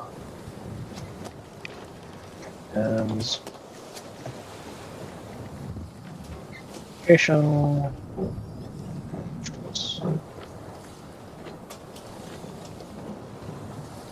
Arrive around 10 a.m. Standard time. I'm just kidding. It'll be Forgotten Realm time. Arrive around 10 a.m. Blah, blah, blah, blah.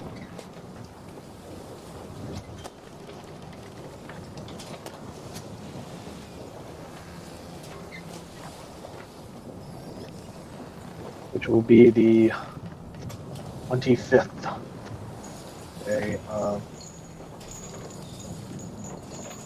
here. Which puts you, when you get there, 5 days out from whatchamacallit.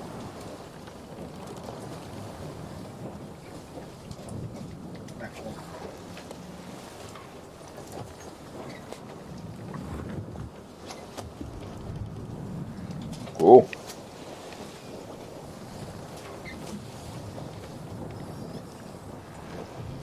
That's a simple thing.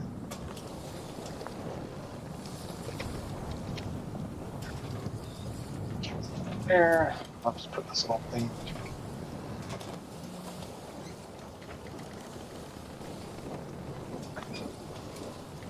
There we go. And I'll just put that right there, mostly just to remind me, but also you guys can just take that. And I will put a teeny little X right there. You will do the traveling next game. But on your map, you have indicated the sea route you wish to take and where you wish to be, and with your navigational skills and of course your ship crewmen as well, you know about how long it will take you to get there and when you will arrive, barring any other strange catastrophic events that will occur.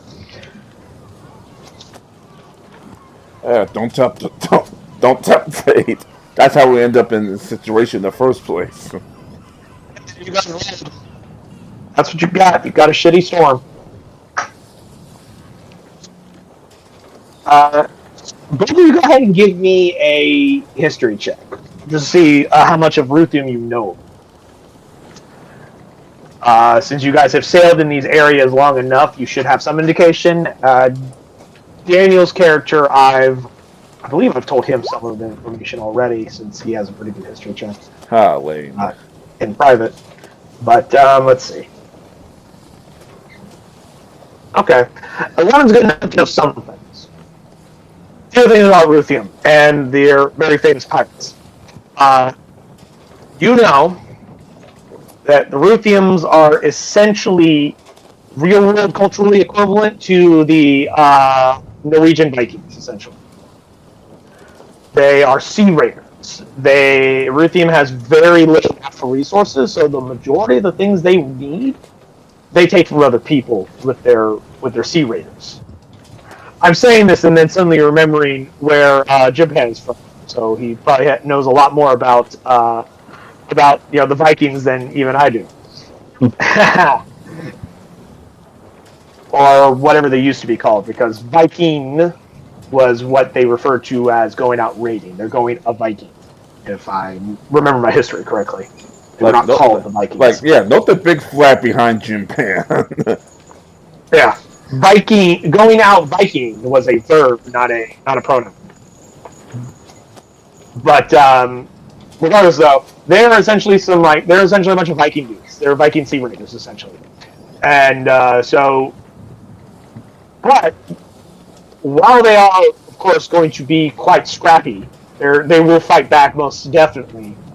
You also know this. The Ruthiums, because they go out and raid people a lot, odds are they will have some nice treasure on their ships. That's the first thing you know. Second thing you know is that their ships are also famous for being the fastest ships on the Sword Coast. And they're typically referred to as dragon ships because most of their ships have these dragon head prows at the front of their ships. These dragon head figurehead looking ones. So the profile of a Ruthium ship is quite obvious to most people because they are, like I said, they're quite obvious, and they have mastered their shipbuilding techniques, which is why the ships they use will be slightly faster than standard ships of their kind. Did you have a question? Oh, no. I saw you doing like this. I forgot that I had a camera on this time. But yeah, that's what you guys know. Let's see, with both 11's history check. Tripan, if you want to be a really good Icona check, I'll give you some extra bit of information about them.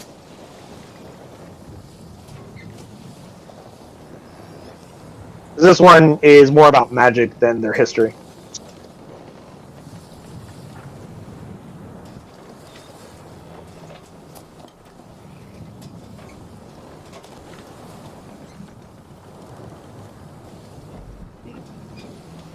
Wait for roll 20 to spit out a number at me.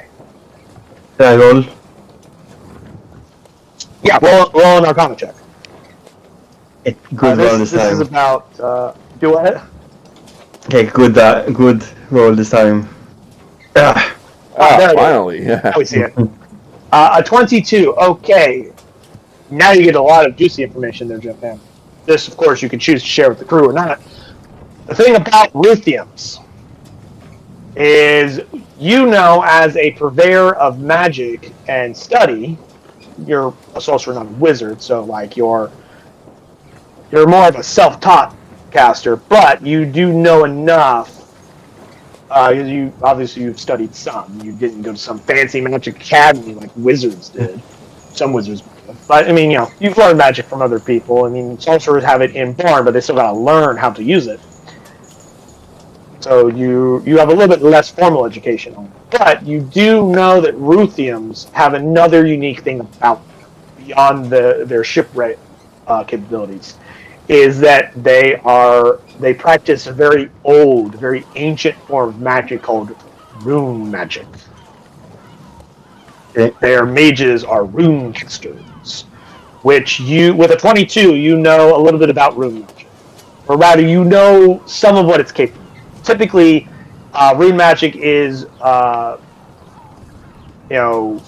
it is usually placed on things like doorways or on homes or whatnot to imbue certain magical effects, like wards of protection or forbearance, stuff like that. But the Ruthiums, of course, have done a lot more with just that. You've never seen or interacted with a Ruthium runecaster before, but from the stories you've heard, is that runecasters have like magical runes like tattooed on their skin, and they can cast magic from them, as well as create runes in the air to cast spells from. Essentially, they work much like a normal mage, but they use rune magic instead, which is something that you're not super familiar with all of what it is capable of doing. You also know Ruthiums are well known for having magic items. Either they acquire them from their sea raids, or they find them on their own islands, or they make them using the rune magic. Because you know that Ruthium weaponry will sometimes have runes carved into it to imbue it with magical properties. They don't have a lot of natural resources, but they do have a magic that is not practiced by almost anyone else on the Sword Coast. Rune magic is a magic that has been lost by most people. Creatures that are where rune magic is more prevalent with are like the giants, storm giants, cloud giants. Ancient dwarves once understood the secrets of rune magic, but modern day dwarves, that secret has long been lost to time. Ruthiums are like one of the few humans, because Ruthiums are typically human, or rather, it's predominantly a human nation. They are one of the few groups of humans that know rune magic, and is very old and ancient magic. So that's what you know with your Arcana check.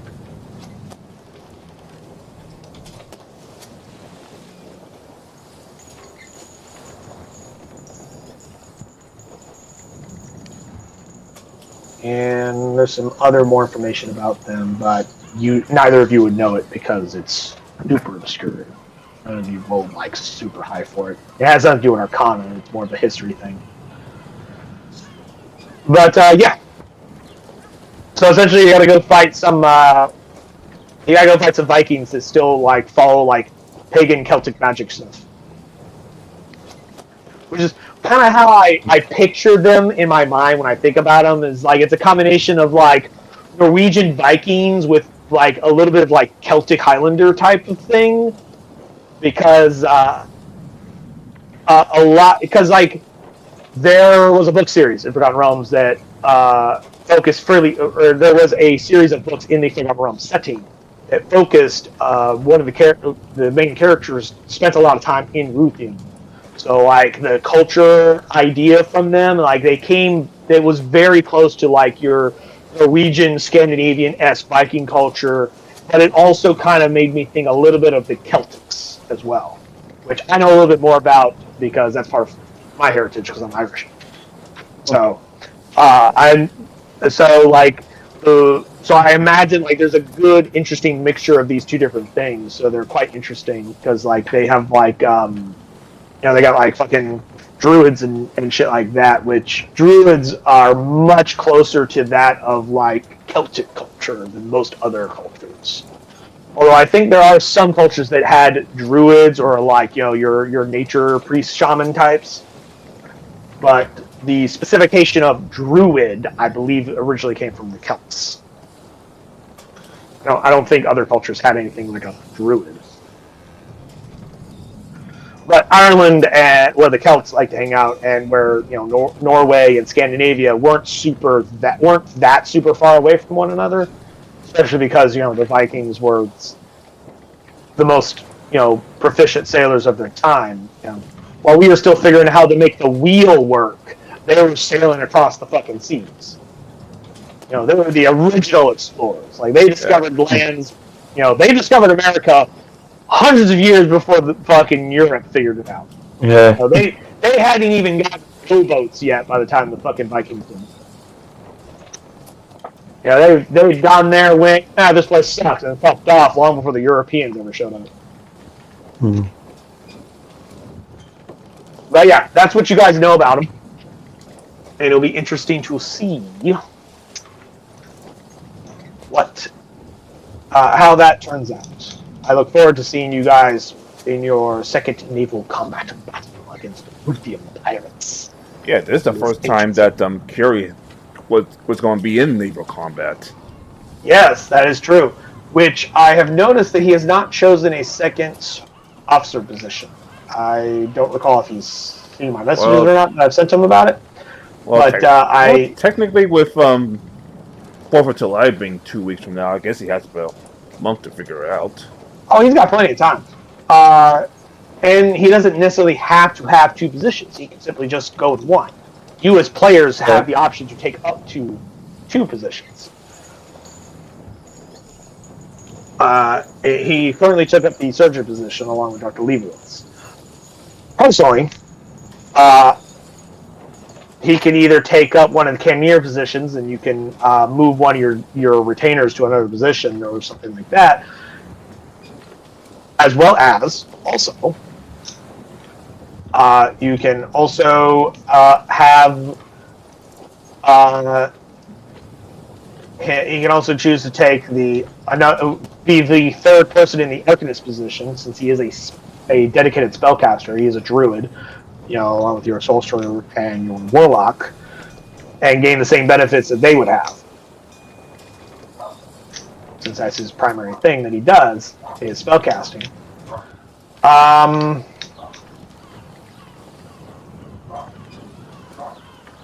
He can also choose to take any other position. Like he can also take the bosun as well and help Ryoto in that regard. So, because like The only positions that have a limit to how many they can take is the captain, first mate, and quartermaster, which you can only have one of. Same thing with the helmsman and the master gunner. You can only have one person in those positions. And then cannoneers, you can only have up to 4 people. The arcanist, surgeon, and bosun have no specific limitations on how many people can be in those positions.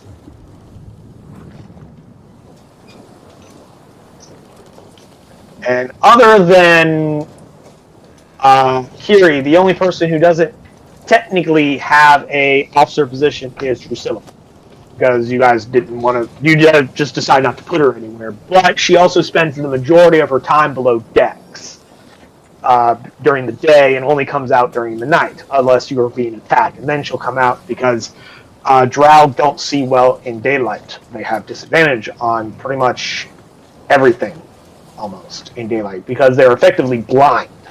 Because they have superior dark vision. They have 120-foot range dark vision, so they see better in the dark than any of you. So unless it's a nighttime battle, she's probably going to stay below decks. Typically, yes, unless there's an attack. In which case, she does come above decks, unless you guys order her specifically not to, which is entirely up to you. But, got my token again. But,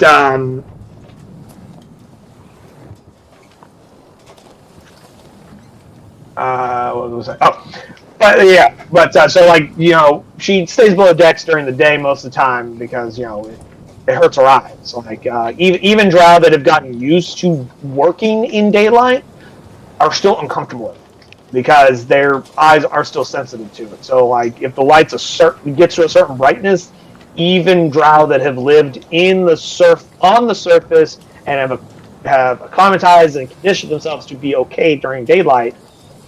If the light is a certain brightness, they still have issues because it's their creatures adapted to seeing in pitch black darkness that they are born in, they live in, and they die in. So the sunlight is very, very, very, very bright for them. I'm also going to write on here freehand for inspiration. That'll be for me. So I know that you guys have 4 inspiration tokens. So I don't have to bother asking again. Write it right here, right on the map, so I don't see it. But speaking of which, guys, feel free to at like any time if you guys were like, hey, we want to like mark this island or put like a note about this island here. Feel free to do so. There's like freehand drawing tools. You can also get ones that do shapes as well as specific like lines or whatever. And then there's just like a text box thing where you can like put like a little message of like, hey, let's bury some treasure on this island, and then you mark it like, hey, we bury treasure like here to like make sure you don't forget what island it was on, or it's like, hey, we made a contact in whatever town.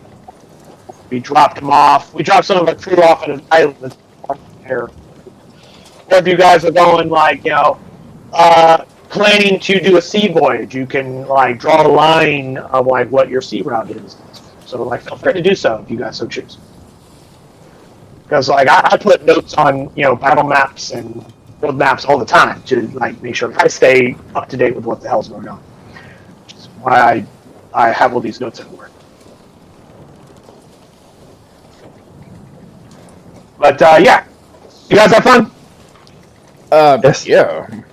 Fantastic. But yeah, I didn't think it was bad. It would like tear you guys up so bad. I guess I just hadn't taken into account the fact that you guys would be moving at half speed the whole fucking time when they're moving at 40. 10. And that battle of rolls that on top of that. Yeah, you guys had some pretty shitty rolls.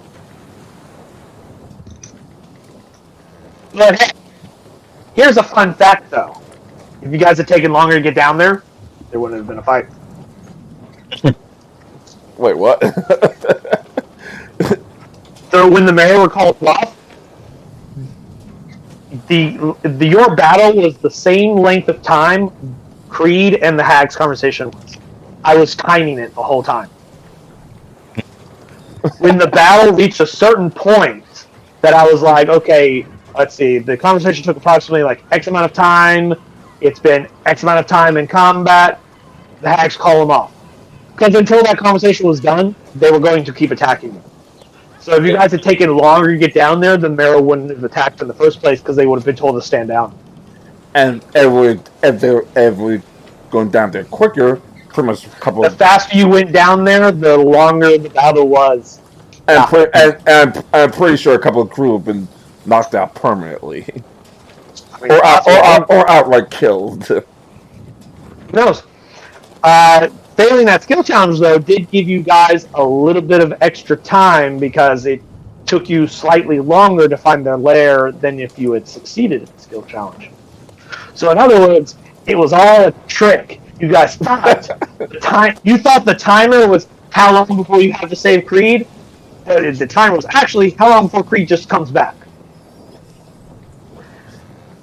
You know, it's like that video game where suddenly everything locks and a timer shows up and it starts counting down. You're like, oh, what do I do? We're running out of time. And when it hits 0, all the doors just open. Dude, we're all video gamers. We're used to. And you're just like, We're all used to like a countdown. There are games that do that shit though. There are games that do that. They'll just start a timer, not fucking tell you anything, and you're panicking because you're thinking like something's bad's gonna happen to the timer, and all it is just a countdown until the door opens and you move to the next area. Like that was it. That was what happened. Evil. Because a couple days ago, Daniel and I, because he told me like a week ago that he wasn't going to be able to make it to the game, he and I did a solo game for about an hour. We hung out for about an hour in game, me telling him what was going on, where he was, he came to, and had a conversation with him, which in real time, well, not real time, but in game time, the conversation was like, I don't know, a couple minutes. Mm-hmm. Which was, majority of which was Creed being, what's the word I'm looking for? It felt like deliberately obtuse and infuriating to the house. I thought it was kind of funny. Yeah, boy. I'll let Daniel tell you more specifics about that in his own words. But before we left, before we parted ways online, one of the things I did specifically ask him was, how much information are you going to tell the other players, since I have to run you as an NPC, assuming they get to you and not get eaten alive by the Hydra that I have sitting inside the cave? Because if you guys have been really fast, you would have been fighting that damn Hydra. You know, if Creed and the Hags didn't come to a good understanding, you would have shown up and fought 3 Hags. And all the Marrow. And the Hydra. And chances are we're writing new character sheets. Maybe. I don't know. Hags are fucking powerful and dangerous. Especially when they're... the Hydra is fucking powerful and dangerous. Oh yeah, the Hydra fucked you guys up, but it's just... And then you have the Marrow, and then 3 Sea Hags on top of that. No, you would have fought the Sea Hags after you got past the first map, and when you into the grotto, that's where the Sea Hags are. That's their lair. That's where they hang in. In other words, they were watching you the whole time that you guys were there. It's their lair. They can see everything. Good point. But Hags in general, when there's 3 Hags at a time, that's a coven. And Hags are far more powerful in the Hag coven than they are on their own. Why am I picturing the Sea Hag from Popeye? Yeah. Except with fishing gills. I can actually show you what one looks like. I have their token. Boop, boop, boop, boop, boop. But they're like, they have pale emaciated skin.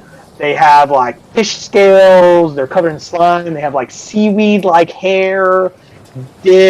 fish eye like eyes. They are described as the ugliest, most hideous of all hag types.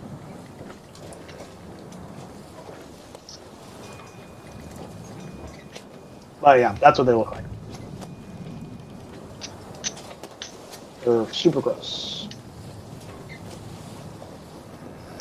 Want to make sure I manage. But yeah, that's what they look like.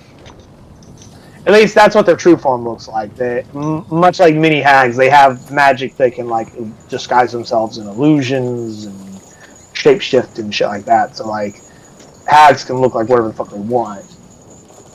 In theory, that is the image of a sea hag straight out of the Monster Manual.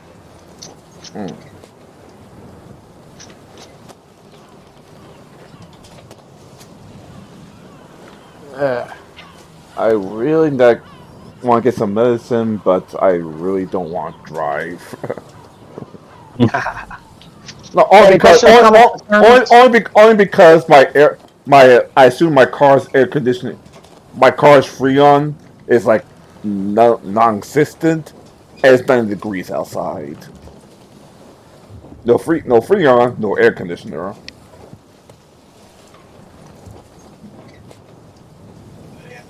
Guys had not, or sorry, if Creed had not made a deal with the Hags, or at least negotiated with them, you would have been fighting these three ladies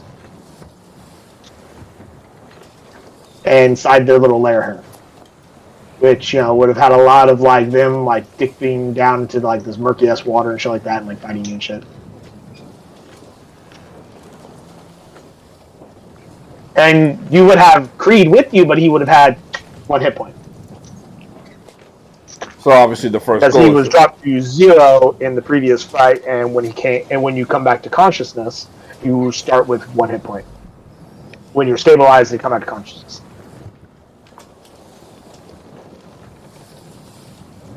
In another world, we're actually fighting the sea hags right now. Thankfully, we're not in that world.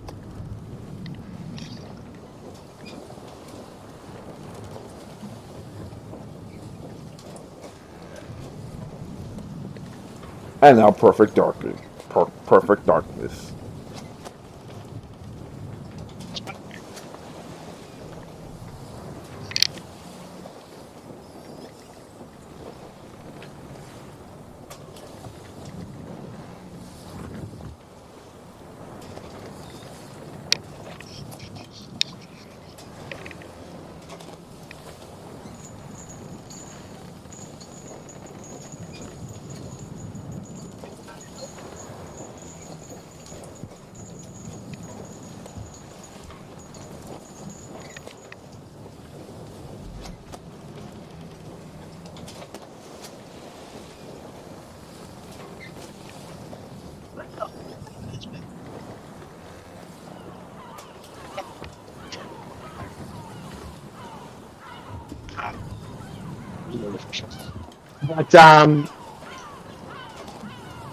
But yeah, any questions, comments, concerns?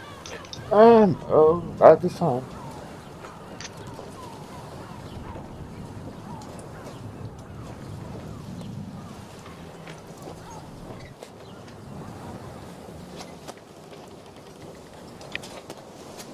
I just think at this point I'm going to stop recording.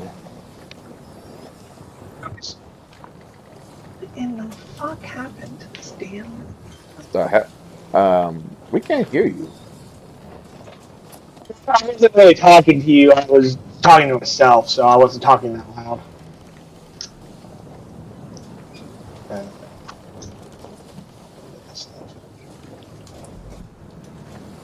Alright, as our DM is going crazy, see you all in a month. Like, for some freaking reason, the map went super screwy, but, I don't need the map anymore, and I can easily remake it. It wasn't that hard of a map to fucking make. I still have that image, so I can still remake that map fairly easily. It didn't have a lot of detail. It was just the background image for the map, and then I dropped the rehack token on it. So if for some reason in the future I need it, I can always just put it back on there if I need to. But it started doing a bunch of weird shit, and it didn't make any sense to why I was doing it. But I could just delete that particular map page and make it later. I think I did something to it. Regardless, it doesn't matter. What does matter though is that you guys had a great time. I had a fun time. It was a short session, but you know, it is what it is. It happens. That's fine. Yeah, after Kiri dipped out, I was like, yeah, we could have gone farther. Like, we could have possibly gotten to the beginning stages of you guys going towards Ruthium, but I think we'll save that for another session because I don't like playing with only half the table. Yeah. And Kiri was at least there for the majority of it. Damn it.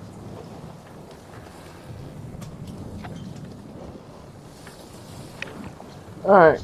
But regardless, though, it was fun, gentlemen. I'm going to head out. Alright, same right here. Put my dice back. Yes. Alright, Leia. Yeah. Leia.